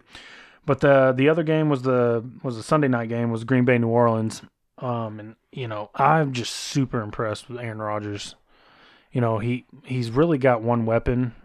He's got Aaron Jones. He didn't play, did he? You're talking about Devontae Adams? And yeah, his receiver didn't play, but he's still balling. Did you see, I think it was a stat, it was like how many touchdowns you thrown to a first-round receiver in your career? I think it was like, he had 2 because he had 1 that game, so that was his second touchdown he's ever thrown to a first-round wide receiver. Peyton Manning was at like 293. Yeah. I can't remember who the second one was. It might have been, I don't know, it wasn't pretty. But just to give you an example, other guys were in the hundreds, and Aaron Rodgers had just thrown his second touchdown pass to a first-round wide receiver. So that just shows you he just gets, whoever's left, they throw him together, and he just makes that shit work. They before Mahomes came, you would have said he was the best quarterback of our generation, because I picture him a little after Peyton and Manning.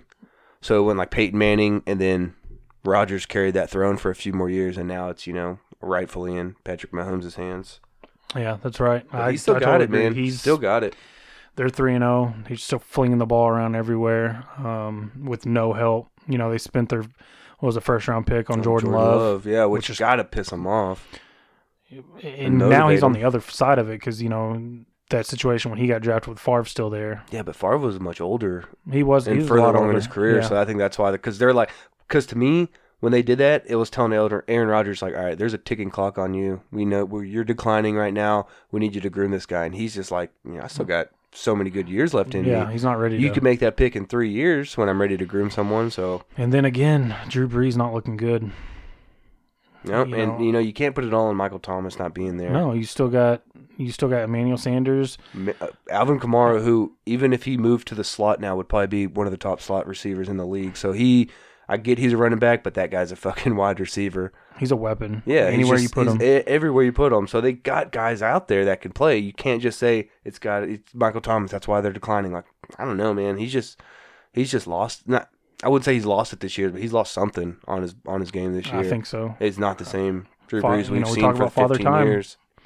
Yeah. All the time. I mean, Peyton Manning that last year was throwing fucking ducks in the Super Bowl. Yeah. Won the Super Bowl, but you were like, bro, you're done. Ride that horse out into the sunset because that is your last game you're ever going to play. He was pretty evident that whole year. You're right, and he did it the right way. He got his last championship, and he was out. With a tremendous defense that carried him. So, but yeah, like you said, it's just caught up to him, man.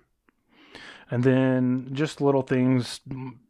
Jason Garrett and the New York Giants, I mean, they are a dumpster fire. You could just say the NFC East. Well, honest. I want to shit on Jason Garrett. But you just want to take time to shit on Garrett? Okay, I'm cool with that. And granted, Barkley's out, but still. Did they score a touchdown that game?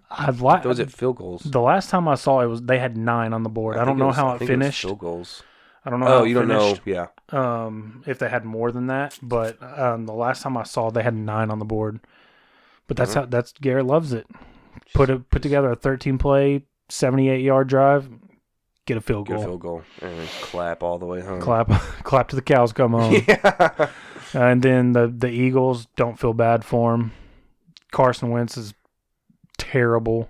Did you see the stat? I forgot who put it out. It was on.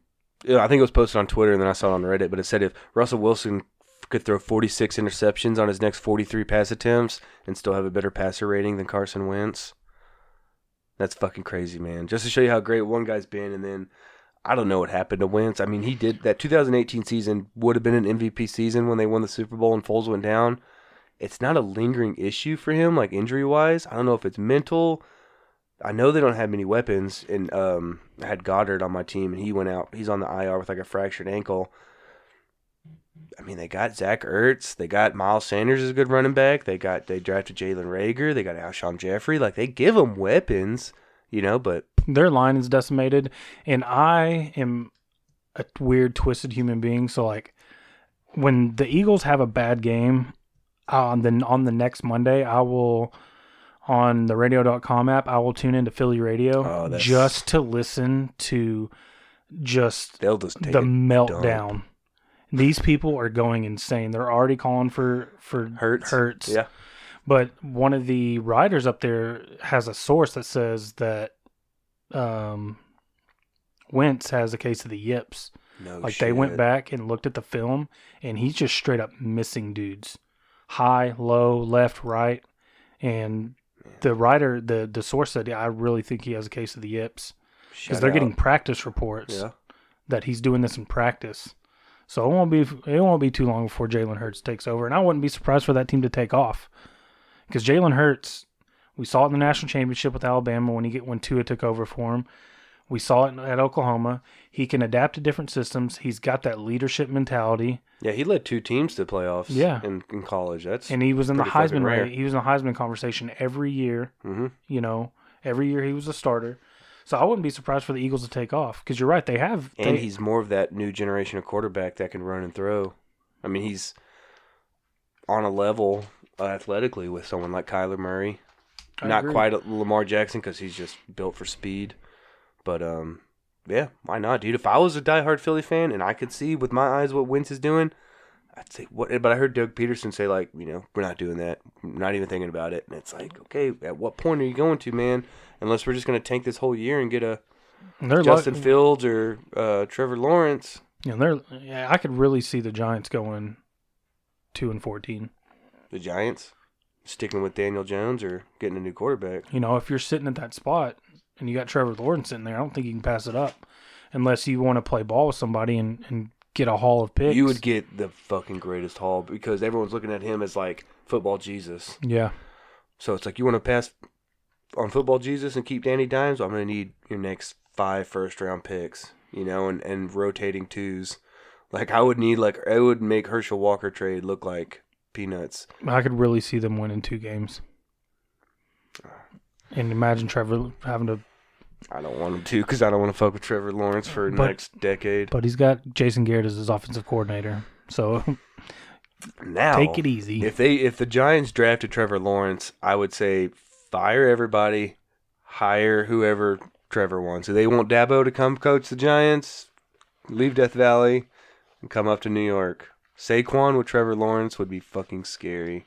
I really want until this, Saquon got hurt. As long as they don't touch Lincoln Riley. I really want this to be like a 3-year McCarthy experiment, maybe 4, and then let's go get Lincoln Riley. Like, we've tried the established. So you're just saying you don't want to win for 3 or 4 years, though? You already think that would be a failed experiment with McCarthy? I mean, we'll get it. We'll get to it in our recap. I don't see it. I don't see it with this team. 3 weeks into a new era. But it's hard early, to disagree. But I've got 25, 26, 27 years of, background to base it off of. Yeah. And we're getting ahead of ourselves, but we've changed coaches, we've changed coordinators. Slews of players have come through, and it's all the same thing. It's all the same thing with this team. Michael Bennett came in last year, and he had to be the one to step up and try to motivate these guys to play at their highest level. Why isn't that DeMarcus Ware? Why isn't that Dak Prescott? Why isn't that Ezekiel Elliott? Yeah, he called out the team he called he was them on out. that Philly team when they made it, and he was like, this is nothing like a championship team when I was on one. So is this a culture thing? Does this start from Jerry? I think it's still Camp Cupcake. And they don't hold these guys accountable. And it trickles all the way down? Because look at Jalen Smith. If they held him accountable, he wouldn't be getting so much fucking playing time after all these blown coverages and missed tackles. But you know what? He makes this much money, so we got to pay him. Or they'll say this guy was drafted at this spot, so we got to play him. Yeah, they need to make. That's what I like about New England, or even better when Jimmy was coach, and they said every day was a competition. Doesn't matter if you're a first round pick or undrafted. If you're the better player that week, you're gonna get to start that week. Well, this is a far cry from Jimmy Johnson. That's how it was, though, man. They battled. Nobody was safe. Maybe Troy Aikman, your starting quarterback. I don't think anybody's taking his job, but. So when Alvin Harper's challenging Michael Irvin as number 1 spot, it's going to make Michael Irvin that much better. I agree. It's just a far cry from that. Long fucking time ago, dude. That seems like another lifetime ago. So let's move on to the NBA Finals. It's the Lakers in Miami. It's at halftime right now. Lakers up 65-48, so I didn't get to see all the stats. I'm sure LeBron and AD are just hanging dong on them. Sucks for me because I put a $20 bet on Miami just as just to be a wild card because me and my buddy at work usually makes bets, and he was adamant about LA. Well, and I don't blame him. I got a few little stats. The Lakers trailed by as many as 13 points at one point, and then they went off and made 11 3-pointers. Golly. And LeBron James has 9 points, 6 rebounds, 7 assists, and Jimmy Butler's got 16 points, 4 assists. And see, I like Miami because I like the matchup. You could put Butler on LeBron, or you could put Jay Crowder on LeBron and save Butler on the offensive end, and then you got Bam to cover AD. Obviously, AD's the better player, but Bam's one of the few guys in the league that could actually hang with them, athletically. And then I just like the role players of Miami better. I like Tyler Hero, Duncan Robinson, Goran Dragic. All those guys are like 3-and-D guys, So I just like the story more for Miami. And ever since Dwayne Wade retired, I can actually say I don't despise them nearly as much. I think it was more of a Dwayne Wade hate. It definitely was for a lot of Dallas people. Oh, that's from a lot of Dallas. So it's like if the Yankees played the Yankees. It's like both teams I don't like, in baseball. Or like if here's a good one. When New England played Philly in the Super Bowl, I wanted them to both fucking lose. It was a lose-lose for me. So I'm like, I guess I'd rather Miami win because I like Eric Spoelstra. I saw this stat the other day that since he's made this final, he's one of like 4 coaches now to make 5 finals. The other ones, Phil Jackson, Pat Riley, and Red Auerbach. Mm-hmm. And now it's Eric Spoelstra. And everyone gives Spoelstra shit because he inherited this Miami team. He still had to manage those guys, all those big names, big personalities. He still led them to 4 championship appearances. And then And then you had 3 Hall of Famers leave. LeBron, Wade, Bosh, all leave. They built that shit right back up. They drafted everyone except for Dragic and Butler. Everyone else is like homegrown on that. Well, Jay Crowder used to play for us. We drafted him, I think. But everyone else is like homegrown. And those were like hard finds, like out of the lottery, 2nd round picks, late 1st round picks. And Udonis Haslem has been in the finals in 3 different decades. Holy shit, he was on that 06 team, the 11 team, and then I saw him too. He looked like such an OG. He's like graying, but he was like the heart and soul of that. He was, even back in the day in the 06 finals, he was like the heart and soul of that team. He was the motor guy. Because he's from Miami. Yeah. He's a Miami guy through and through. Man, look at that good stat. Now in 3 different decades. Yeah, I saw that. And it's LeBron's 10th final appearance. He's only got 3 rings, though. Or is it 4? No, he's got 3. 3. He's got 2 with Miami and 1 with Cleveland, yeah, because the other 2 in Miami, we beat them and San Antonio beat them. So he went 2 of 4 in Miami after talking about not winning 5, not 6, not 7. He won 2. But yeah, that's his 10th. He's in his 10th finals appearance, which is and I still give him props because people will be like, "Oh, Jordan never lost." Like, yeah, but Jordan had Pippen and Horace Grant and Tony Kukoc and Steve Kerr and Phil Jackson. Like, this guy took like several Cleveland teams to the finals, carried them on his fucking back. You know what I mean? He had Kyrie and Kevin Love, which doesn't equate to Horace Grant. No, but before that, he had Anderson Varejao. Yeah. And Baron Davis. So, yeah, he had that good team. That was the team they won it on, obviously, after going down 3-1. But my thing was, even as good as they were, Kevin Love and Kyrie doesn't equate to Pippen and Horace Grant and all those other guys you mentioned. Dennis Rodman, who was the defensive player of the year. Which kind of makes LeBron's those appearances even better. I'm not a LeBron hater, really. I don't see who could be a LeBron hater. I mean, he's the greatest basketball player we've seen in our generation. He's on the Mount Rushmore of basketball, hands down. Yeah, for sure. If anyone says he's not, then they're just a hater or they don't watch basketball. He's the greatest physical specimen I think that's ever lived. He's 37 and can still just take flight from anywhere on the court. He can take over a game whenever he wants. Did you hear that crazy rumor that during that lockdown, because didn't the NBA have a lockdown or a lockout season, that Jerry Jones offered him a contract to play tight end? Yeah. Could you imagine that? He wanted to. I know he did. He's been a Cowboys fan his whole life, too. That would have been the only team he would play it for. And I saw highlights when he was in high school, him playing football. It was stupid. It was even then he had the frame of like at least a college tight end. Yeah, he was like 6'6" or 6'7". Yeah, dude, the way he's filled out, he could retire from basketball and play 1 or 2 years of football if he wanted to. I'm sure he could. Easily. He's the greatest athlete I've ever seen. There's a fair point, yeah. It's a really good argument, at least. Yeah. You got predictions on this one? I would say Miami in 7 because realistically it's probably going to be LA in like 5 or 6. Yeah, but since I put money on Miami, I think if anything they're going to have to take it in 7. I don't see them getting out. Maybe 6, but even then it's like, I don't know, man. I think it's going to be LA, but I put money on it, so I'm going to ride with it. It was a fun bet, Yeah. I've got LA in 5 because I just don't think AD and LeBron are going to be denied. And you make a great point. There's matchups to be made. I think Miami does match up well. I think they have the bench to compete. Yeah, they got the better role players. For sure. I just don't think they have the big stars to compete. As good as Jimmy Buckets is and has been throughout this run, I just don't think they're going to be denied. I think it's LA in 5.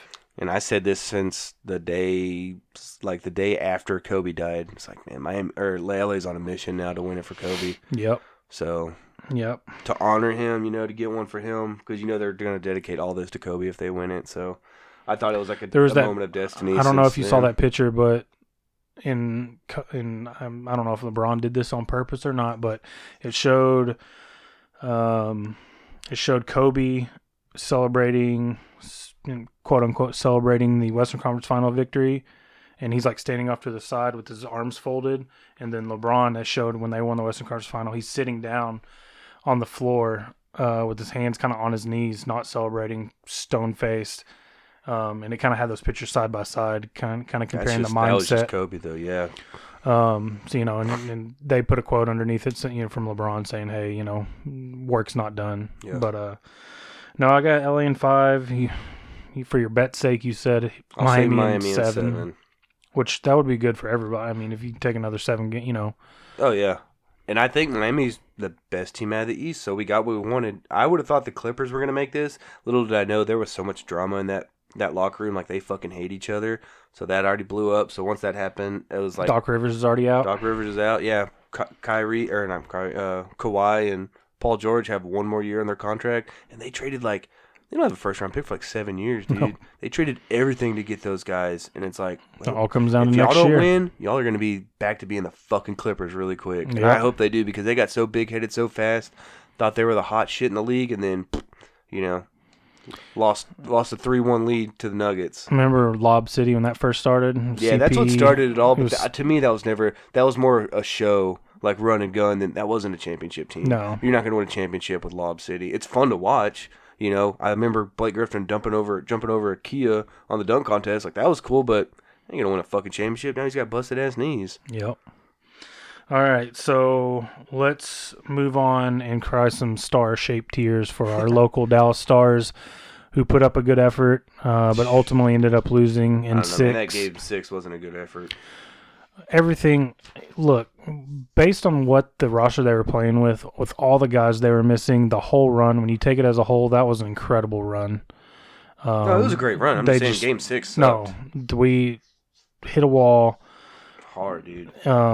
Tampa Bay just wanted it, and you could tell. Tampa Bay's been working at that for years, though. Yeah. That team's been like a top team in the East for like 3 or 4 years now. Whereas we were like a surprise team. Like last year, we pushed St. Louis to a game 7 overtime, and St. Louis ended up winning the championship. So last year we made some real noise. And that was the first time in a minute we've made noise in the playoffs. So being hopeful, but coming into the bubble and then starting the bubble, we were looking like shit. Because we were like 1-11. Yeah, we were the underdog in every series we were in. And then, but once we just manhandled Vegas, I really thought that was turning a page for us. Because Vegas is a good team. Everyone predicted Vegas to beat us. We beat them 4-1.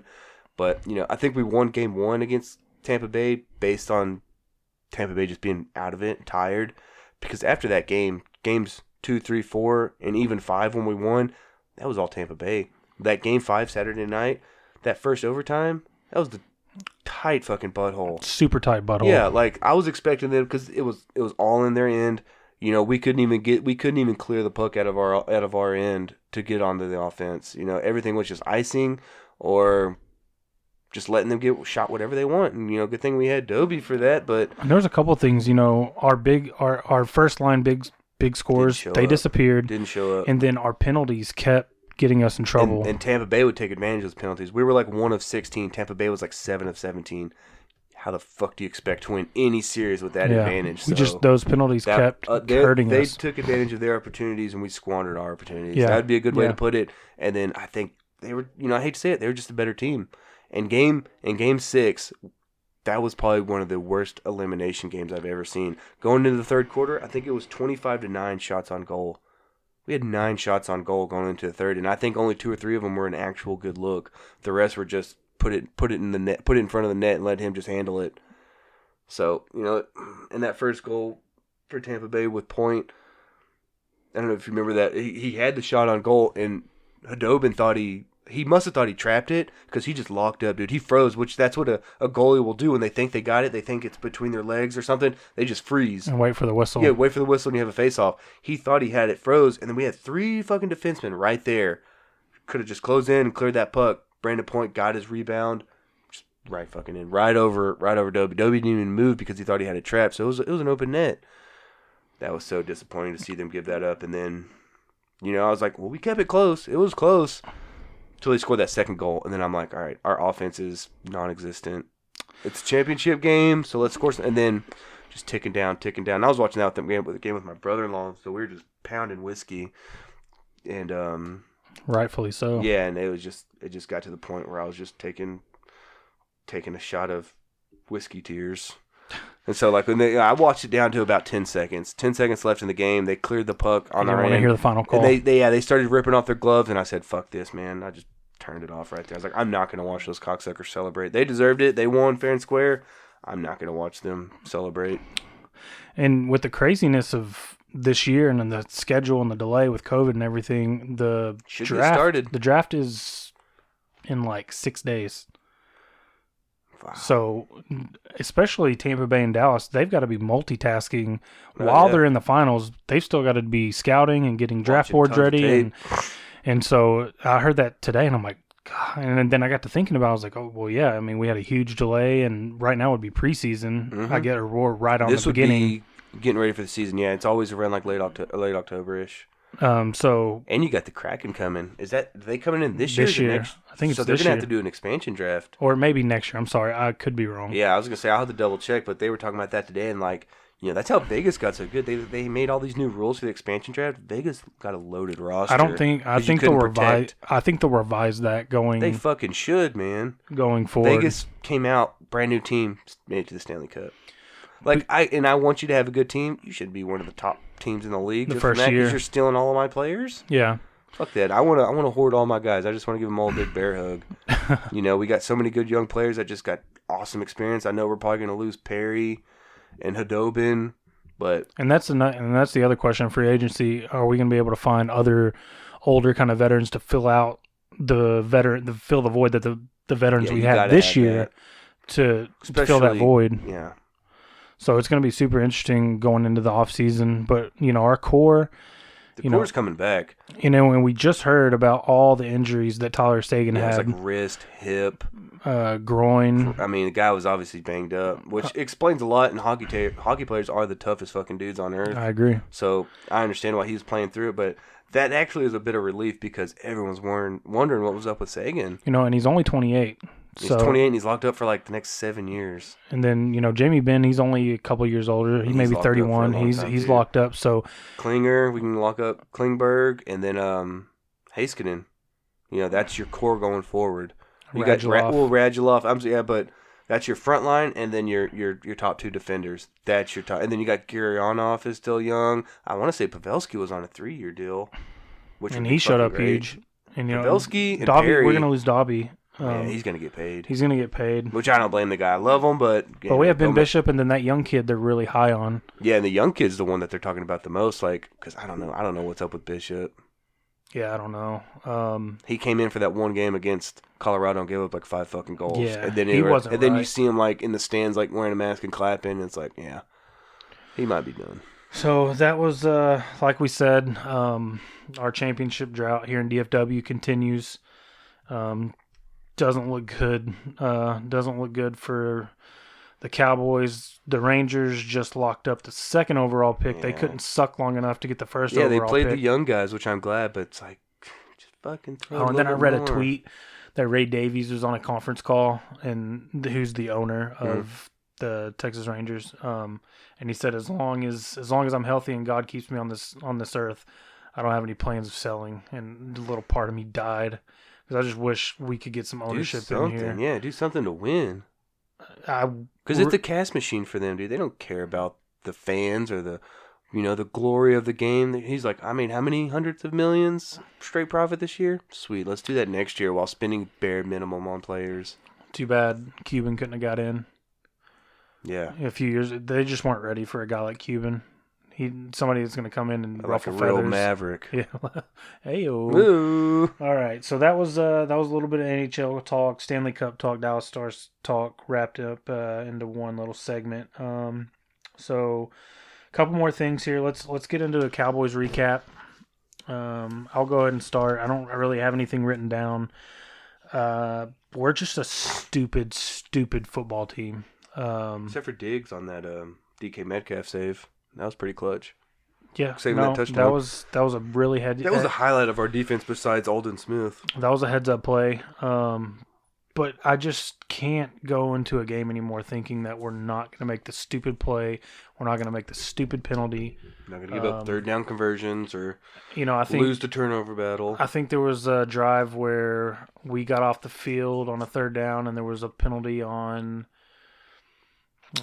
maybe Brandon Carr or that just kept them going. And was that the one right before the half maybe? Yeah. Because there was several where it was like penalties kept us going. It was third down penalties too. It was third down penalties. Which just fucking kills me. And then later on in that same drive was another third down. And there was another defensive holding in the secondary in the end zone that kept it alive. But we got off the field on 8 out of 13 drives. Now, if I would have told you that we got 8 third down stops out of 13 drives, you would have thought we won the game. Especially with the way not giving up 38. Especially with the way Russell Wilson's playing. But there is something going on with this team. And I don't want to hear that. I gave them the excuse week 1, maybe week 2, that, we didn't have a preseason, we didn't have time to prepare. It's horseshit. That's everybody, though, too. It's everybody. Everyone's feeling that. Everybody's missing linemen. Everybody's doing this. Everybody started at the same point. But you're NFL players. You're not college players. You're not college kids. At some point, you've got to make plays. And for Tyler Lockett and DK Metcalf to run just straight through your secondary, something is fucking wrong. Yeah, multiple times they would just run a straight go route and be wide open. There was that one, it wasn't the Metcalf, I think it was a Lockett one. That ball seemed like it was in the air for 10 seconds. And then, I think Lockett slowed down a little bit. And our guys still weren't there. He was able to slow down and still catch it, for a 40-yard touchdown. It's always making the dumb penalty. It's always, communication issue or this person's hurt. Everybody's dealing with it.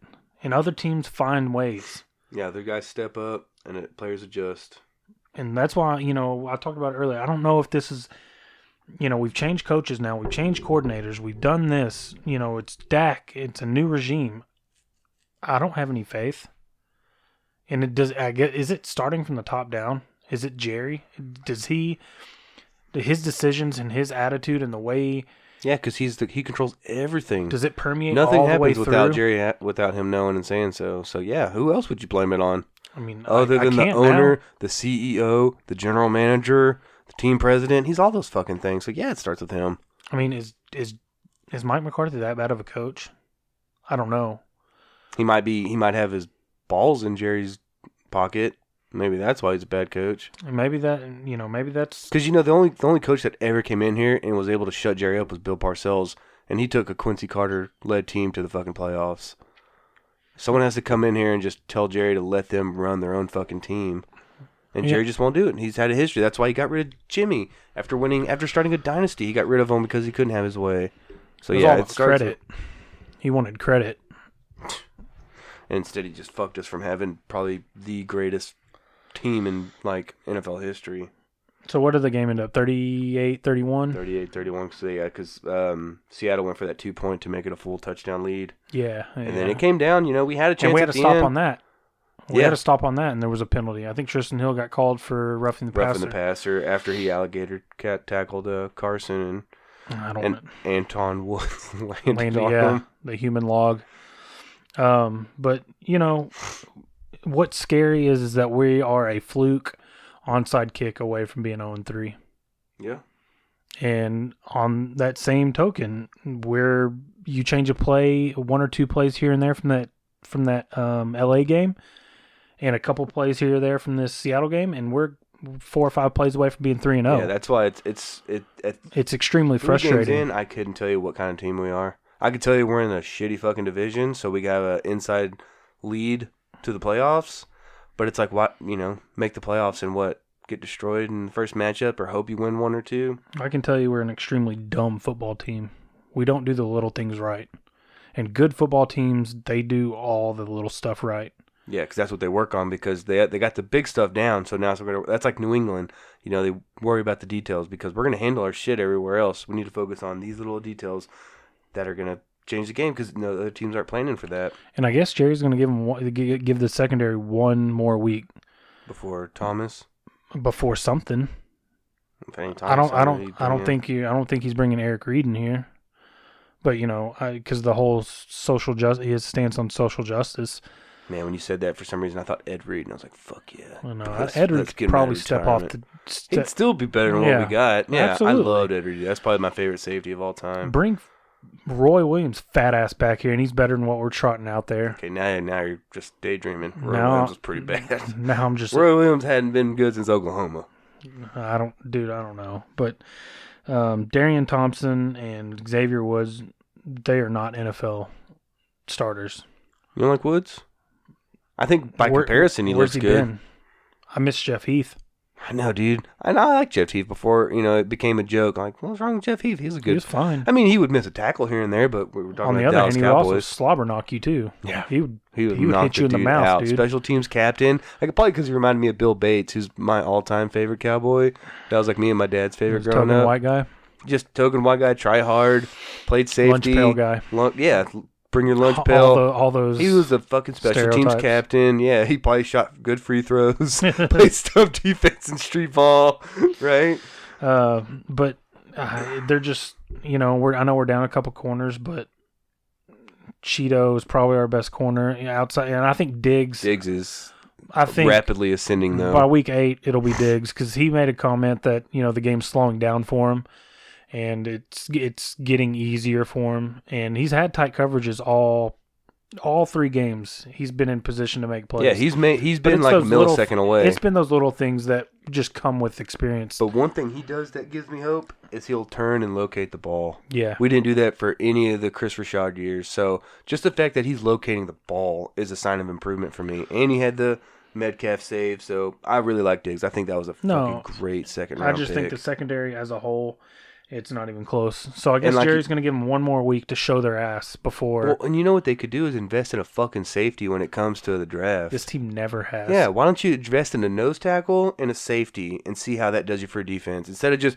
putting together this Frankenstein roster? Because the offense is good. If the offense wasn't always in this hole, which Atlanta, they shot themselves in the foot, but if they could play like a game and actually be leading into halftime, I would love to see that, just to see how this team would look instead of always being down, 19 going into that half, and then the other one, I think at one point, wasn't it like 30-15? Or it was 23-15 because they made the note that was the first time that score was ever at a halftime. And then, so Dak had the interception before the first half that led to the touchdown, and then he had an interception to start the third, which led to a touchdown. That's what fucking killed us. I don't blame him for the second or the which one? One that got tipped.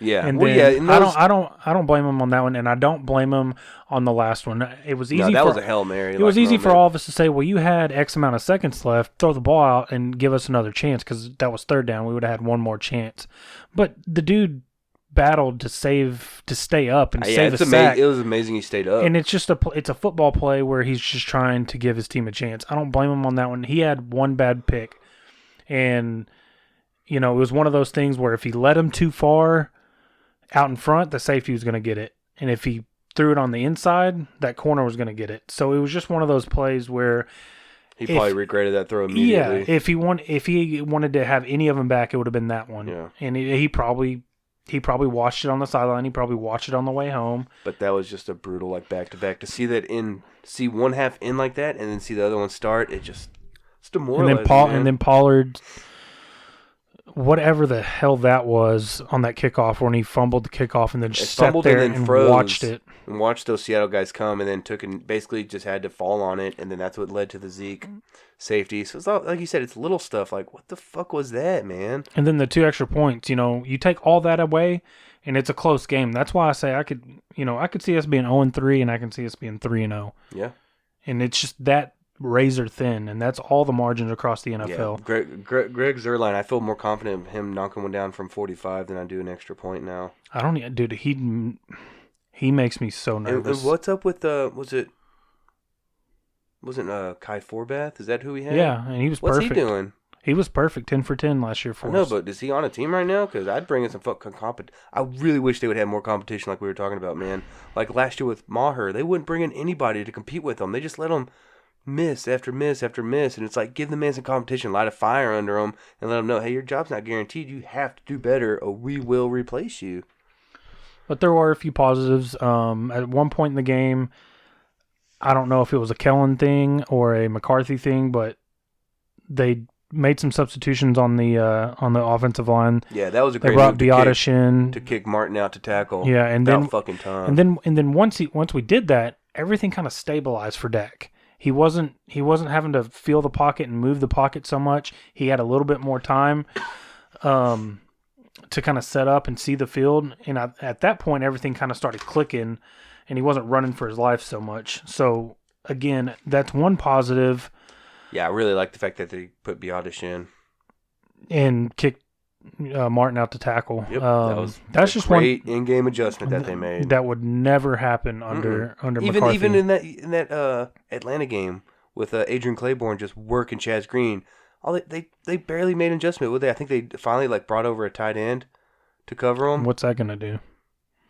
Didn't do much because Claiborne hit 7 sacks that game, dude. It was ridiculous. He got paid off that game. He did. He hit his whole yearly sack bonus, and then he got paid because I think he's playing for Browns now. They're saying we got Myles Garrett next week or this week. You know who's on the other end? Adrian Claiborne. And on that note, let's go into a Cowboys Week 4 preview. Well, real quick, let's give a shout out to Cedric Wilson though. Last game. Oh, he first showed 2 up. touchdowns. Yeah, some people don't remember who he is. Apparently, I think he was a 6th-round pick out of Boise State. Had a great camp. His first 2 touchdowns of his career came in that game. Yeah, so Cedric Wilson. He had injuries his first few years in the league. He always kind of stuck around. Boise State guys. Oh yeah, there's that pipeline there. So I just want to give him a shout out because sure. that was he got that ball fucking mounted in his house right now. Shout out Alden Smith for leading the league in sacks, because if it wasn't for him, there is no pass rush. Nope, at all. That's our defense right there. Is Alden Smith getting to the ball. Tristan Hill looked pretty good. Compared to last year, where people just thought he was the next Taco. Well, he didn't dress for. Yeah. However, I think it was 11 out of 16 games he didn't dress. So yeah, huge improvement. He looks like he's using his hands a lot better. He looks quicker with his hands. He's more dominant. He's more disruptive in the middle. Mm-hmm. So yeah, not Taco. Geez, Tristan Hill and Alden Smith. Alden Smith especially is a I've heard they're already talking contract extension with him. Really? Just to lock him down for another couple years.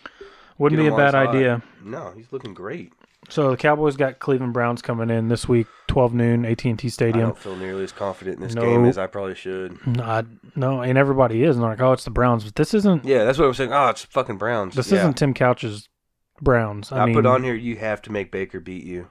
You have to make him. You can't let Nick Chubb run for. Because I heard today they lead the league in 20-yard runs with Kamara and. Or not Kamara, Kareem Hunt. Kareem Hunt and Nick Chubb. Nick Chubb's averaging almost 6 yards per carry, and he's a workhorse. He's getting probably 20, 25 carries a game, averaging 5.7 carries, dude. You can't let them. You have to force Baker to make throws. But that scares me windows. because of what Atlanta did to our secondary, and then what Seattle but that's did. Matt Ryan throwing to, in my opinion, better receivers. Don't get me wrong, Jarvis Landry's a great slot possession receiver. He's not a burner. He's not going to go up and grab it like Dez used to or Gallup does now. And then Odell just ain't the same, man. So I want to shut that running game down and make Baker pick us apart. That's the only way we're going to win. Or not the only way, because I think if anything, we're a better team. But like you said, it's not like what people think about when they think of the Browns. This is a good team with a good defense.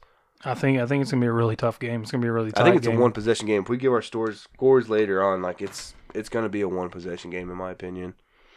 I think Tyron Smith is gonna be back. Lyle Collins, that whole thing is spun into. Dude, I heard he might miss the year. Yeah, they're talking about IR, and they're not even sure if he's gonna play this year. And what's crazy is I remember he was in a car accident Which I didn't think was a big deal. I thought it was a minor. Wasn't. But I'm wondering if that's not something that they don't want to say or don't want to talk about, or if something stemming from that is what's going on here. I just heard he was out of shape. That's what it was at the beginning. But now they're saying it's his hip.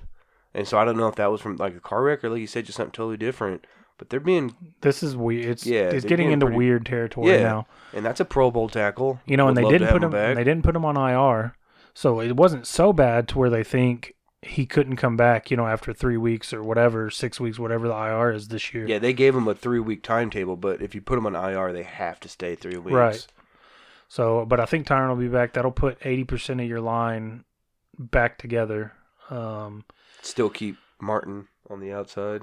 I don't know if you do that or if you, because I think Biotish is going to stay as the center. So you might put Martin on the outside tackle. I just don't know who plays that right guard spot. Connor McGovern.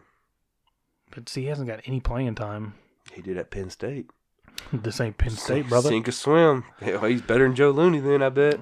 Yeah. And what was really disappointing was that Ron Leary thing didn't happen. Oh, I love Ron Leary, dude. I wish it would. Yeah, back one. And Doug Free, what a nasty fucking line. God, that was a great. It's line, a long dude. way. We're a long ways away from that. Yeah, but you're right. you want to give a score prediction? Yeah, like I said, one possession game. I think it's going to be 31-24. Cowboys. Cowboys. I'm going 31-30 Cleveland. Ooh, that hurts. Maybe I shouldn't carry so much anger into this prediction segment, but they've got to prove it. Because like I said, I've seen this movie over and over again for the last 25 years, and I just need it. I need it to be proven. Yeah, I get what you're saying. You won't believe it till you see it. Let's play smart football. Let's play a complete football game. See, I think in this one, if like I said, we can't keep digging double-digit hole deficits for our team to battle back from. I think we're going to come out strong, and I don't think we're going to trail in this game. I think we're going to carry the lead into the fourth, and then we're going to let Zeke just milk it. Yeah. And it might be 28-24 until we get that last field goal to like just ice the game. And again, if we can get Zeke going, if we can get him going, that will help protect the defense because we put together longer drives, keep our defense on the sideline, and just limit their possessions. Which it sounds ideal, but like I said, in order to do that, you got to get up front early. You can't play from behind because exactly. You would love to carry a 10-point lead into the fourth and then let your all-pro running back just milk the clock. But when we're down, anywhere from 14 to 19 points in the second half, you have to throw it. I hate when people are saying like, "Well, you didn't get Zeke going." Well, I'm down 3 touchdowns. What the fuck you want me to do? I got to sling the ball. I don't want to see plan. Dak having 450 yards anymore. My ideal game is unless we're playing the Chiefs and it's necessary. He's like 18 to 24 for like 260. You want those Troy Aikman numbers? It worked. It worked really fucking good. And then I want Zeke having 20 carries for 112 yards, and then Pollard having about 12 touches for 60 or 80 yards. And CeeDee Lamb 9 catches for 200 yards because he's on my fantasy. 16 touchdowns. Yeah. All right. He's gonna get that touchdown. He's had that last game. Week 2, he went over 100 yards. He's still waiting on that touchdown. They tried to get him really involved good with like some reverses and stuff. Oh, some of them were just piss poor. None of them really looked like they worked. We were watching the game together on Sunday, and I was bitching about the reverses and the screens. We can't, and I've kind of thought about it, and I was mad and I was upset about them. We can't want this team to be creative for all these years under Garrett, and then when they finally start being creative and it doesn't work, we can't bitch about it. Yeah, you're right.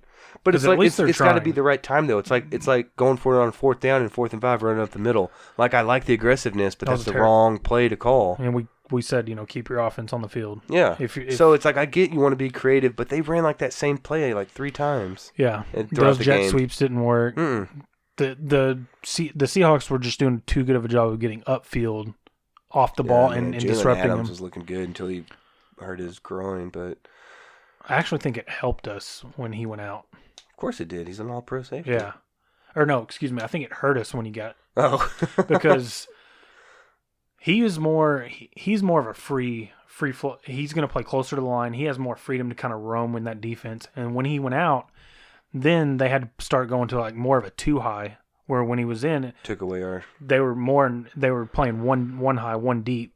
So with him going out, that kind of forced Seattle to go 2 deep and take away the middle and then give their outside help.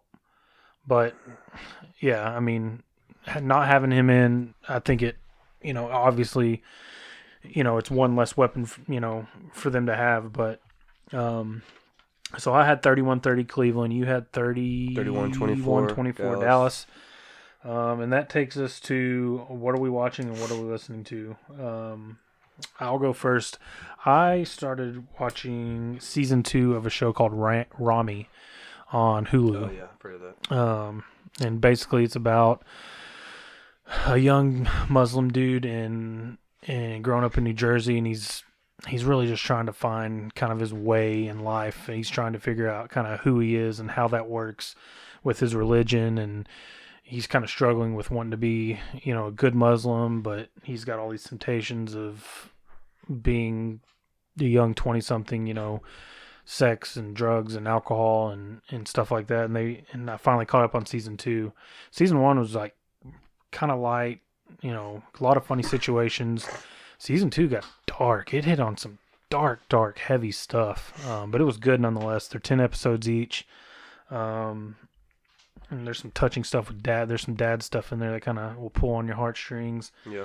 But it was it's a really good show. It's really well done. He directs Rami Youssef, who stars as Rami. It's like almost like autobiographer, isn't it? Yeah, That's what I heard, like, sort of. And he won either won a what is it for Emmys. TV? He won an Emmy for it. Mm-hmm. It's just a really good show. I think you would dig it. Yeah, I've heard an interview with him on NPR, and that's what he described. It was it's really good. And season 2 touches on, and I'll kind of like it touches on everything from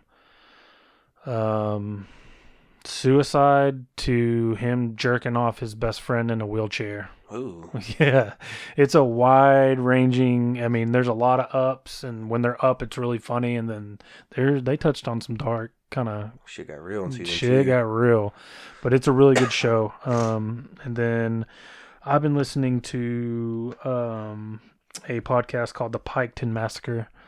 It's about a series of murders that all went down on the same day in the same family. Like 8 members of the same family were found slain in their homes on the same day. And a couple of the houses had children in it, and the children were spared, but all the adults were killed.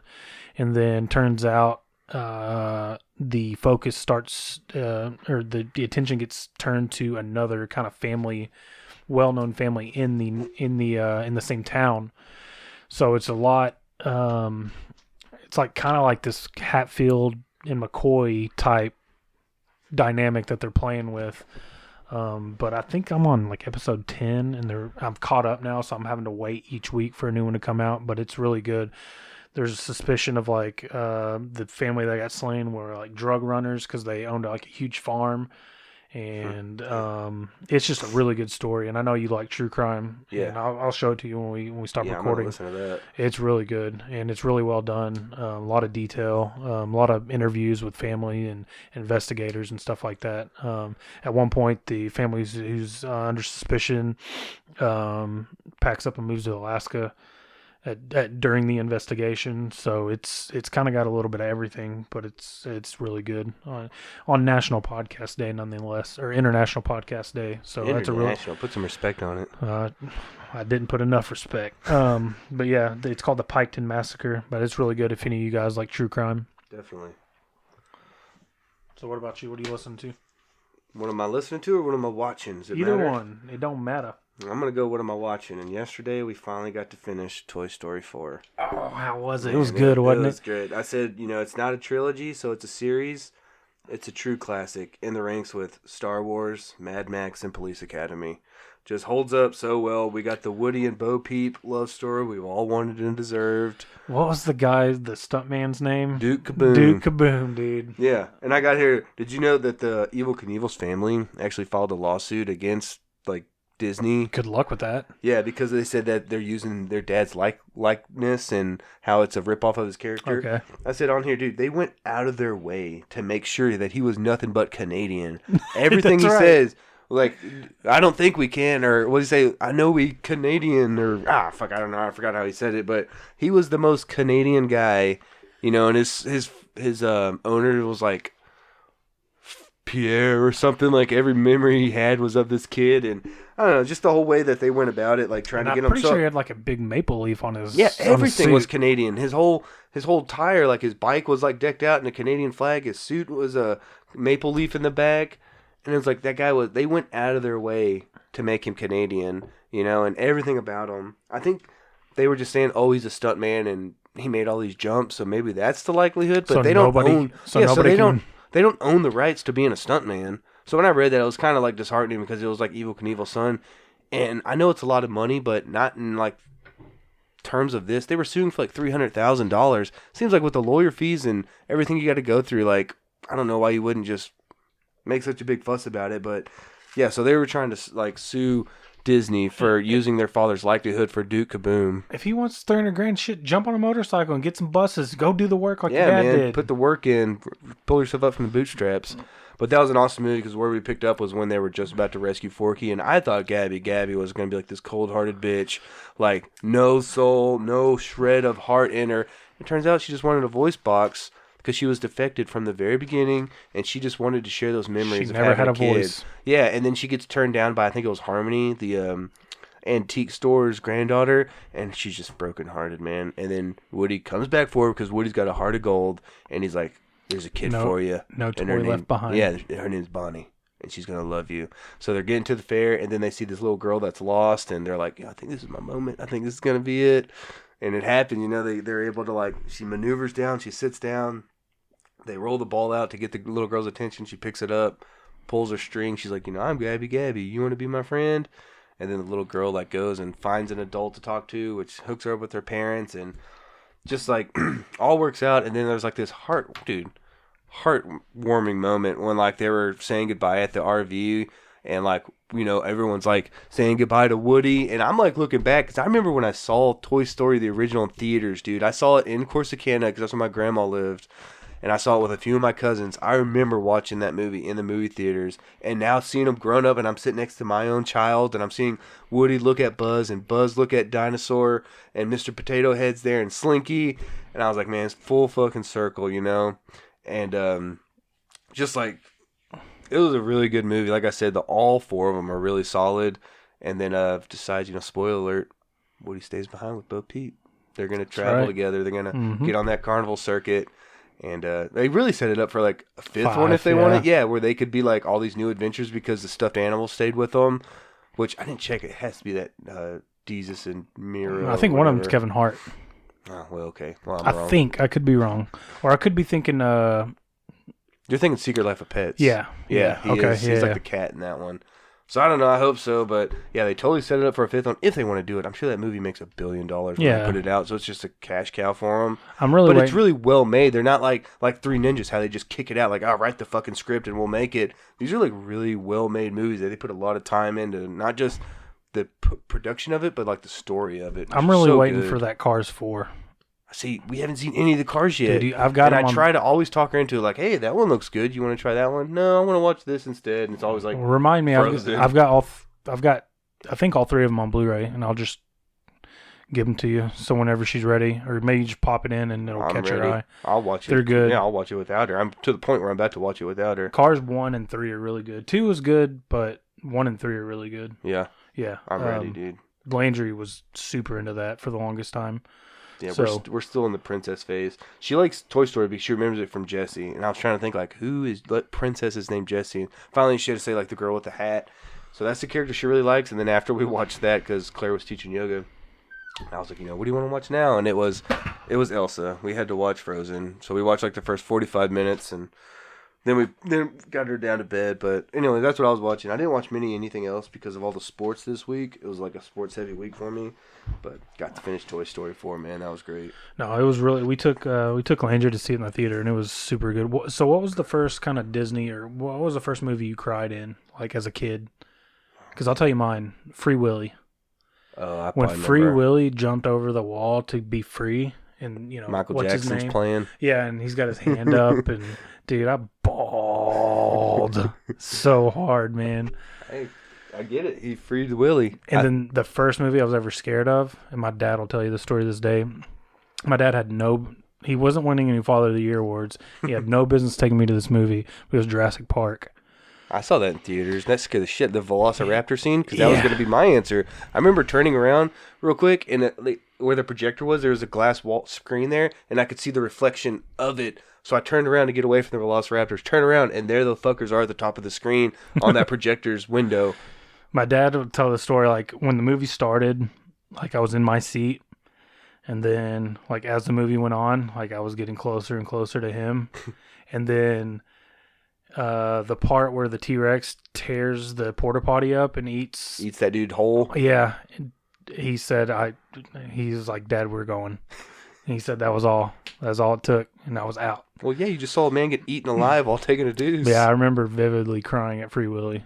I remember the movie that makes me cry and will always make me cry is Fox and the Hound. Ooh, that friendship getting torn apart because they were the best of friends. We'll be friends forever, right? And then they grow up, and it's like, nah, I'm gonna hunt you now, Fox. I'm gonna eat your ass. Dude, I remember like just because I just wanted to be friends forever, and I remember I could probably watch that now. That and the other movie that me and my dad will both cry. We could watch this together over as many beers as we want, but if you pop in Rudy, really, yeah, dude, he was given no hope. He was told he couldn't do this his whole life because he sucked. Yeah, well, that's what you thought until he made that fucking tackle in South Bend, Indiana. He had his best friend die like in a steel mill accident. Yep. He had to work his way up from Holy Cross to get private tutor lessons. I mean, guy had the deck stacked against him. Made every one of his dreams come true. Speaking of football movies where somebody died, Remember the Titans. He didn't die, but Gary Bertier, when he gets in that car wreck. Yeah. That was sad. I need to watch that again. It's I haven't so seen that in a long good. It time. still holds up, That's definitely rewatchable. It holds up. But with that, I think that's going to do it for us. You want to know what I'm listening to, bro? Oh, did I skip that? You skipped it. It's not a podcast. I'll be real so quick. Sorry. I'm just giving a shout out to my other favorite band called Pontiac. Spelled Pontiak. It's actually three brothers from the Blue Ridge area of Virginia, and they started recording and producing like their own stuff in their like private studio because that's all they would do. And then they finally got signed to Thrill Jockey Records in like 2007. So they've been around for a while. They put out 7 albums since 2008. And once they put out their first EPs before they signed with Thrill Jockey, they recorded their own stuff, printed out all their CDs, and then they would tour just every little single nightclub they could get to, just to make a name for themselves. They got the deal. And then after that, they just started releasing albums, like on average, like every 2 or 3 years. And the best albums, I'll just be real quick. Sea Voids was, I believe, 2008. Echo Ono was like 2012. Innocent was like 2015. And then the next one was Dialectic of Ignorance was like 2017. So what kind of music is it? I don't know. It's hard to explain. It's like it's their latest album, The Dialectic of Ignorance, is almost like a stoner doom metal. Like it's really heavy, but like slow and just really fucking heavy. The other stuff, it's just like good. The way they describe it on Spotify is like neo psychedelic rock. Yeah, I hate all but those. that's not how I would describe it. I would just say listen to a few of their songs. I know I tried to get Ryan into them, and he bought their Innocence album and then just thought it didn't look right. And instead of listening to it, he just immediately returned it.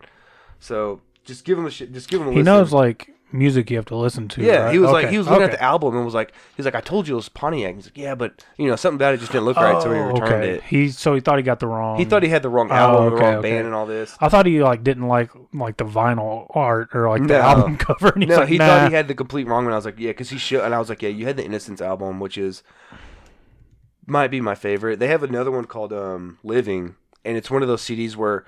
And I like about their songs is they kind of flow one into another with each other, but their Living CD was purposely made to go from like track 1, I think it's like 10 tracks. You're supposed to listen track 1 to 10 simultaneously. If you just pick up on a random track, it kind of sounds off because it flows from beginning to end. It's just one of those weird, rare CDs that from beginning to end you just listen to it. But also, just real quick, on Spotify, just how to show like their how many song listens they get. Yeah. They only have 2 songs that have over 100,000 listens. Oh, wow. The rest of them are in like the tens of thousands, and it makes no sense to me and Claire. Claire loves them too, and we almost got to see them until, just real quick, this was when Claire was 9 months pregnant. We were going to go see this show, Pontiac, with The Sword and Zach Sabbath, who's Zach Wilde, but he plays Black Sabbath on that whole album, or on that tour. It was going to be the best fucking show of the year. Ellie was supposed to be doing like 2 days from the day of that show, and this would have been the loudest show we've ever been to. And that day of the show, Claire started getting like really bad like rib pain. She thought he like separated a rib, which is scary because she's due to push out a fucking human out of her body in just like 2 days. So we were thinking like, should we go to this show or should we just cancel? Because this was, like I said, 2 days before her due date, and the pain was just too much for her. Like she had to back out, which really bummed her out because she loves Pontiac as much as I do. And I remember scrambling. I invited Ryan to go with me. Ryan was going to go to that show with me, but then like the day got to the show and I just felt like an asshole. Like my wife is in this tremendous pain. Yeah. She's due to have a baby at any moment, and I'm talking about going to Dallas to see the show, which would have been a great fucking show. But I just had to back out. And me and Ryan tried to sell the tickets couldn't, because no one knows who Pontiac is, and the Sword, you know, is a really good band from Austin, but I don't saw think the they're Sword in Denton at Rubber Gloves in a room. It's not this big, but it seemed about this big. and they're supposed to be considered the heaviest band in the world. That's their title they hold, is the heaviest band in the world. It was a gnarly show. Yeah, and I saw them I once got my before. ass beat like in the pit because Oh. like we were jammed. Like there was like I don't know. It's not as big as this room, but it was a tiny room. There was I like hope it's bigger than this room. It's a little ass room. dude, there was like 200 people like crammed into just, this, and and just it was, shoulder to and shoulder. we were just beating the hell out of each other. That It was sounds a good terrible. show. It was a good show. Yeah, I got Was to that see Rubber them once Gloves? before at Fun Fest in Austin, like in 2007. But Zach Wilde playing playing Black Sabbath. It would have It's been a pretty great cool. show, but ended up having to eat the money on that. And me and Claire will still like bitch at Ellie, like, yeah, it would have been really cool if we could have gone to that show. Wasn't for you. Yeah, thanks, Elizabeth. Like, you're the light of my life. But I didn't get to see Pontiac. So, anyways, Pontiac should be coming back. They actually played a show in Vancouver with Sleep, which would have been the greatest show I've ever could have been to. But it was in Vancouver, and I live in Texas, so wasn't meant to be. But anyways, if anyone wants to check out just good like rock and roll music, I don't know how to describe it. Rock and roll. It's three brothers. They have a drummer, a bassist, and a guitarist, and they just like live together like a bunch of weirdos and write good music. All right. And on that note, Now we're out. We're good. All right. But before we go, I want to mention again, please, if you haven't done it, or if this is your first time listening, please rate and review us on iTunes. It's a big help, and thanks to all you guys who have done it so far. Shout out to Superfan Troy. We love you. Thanks for listening. And for Matt, Andrew. we're out.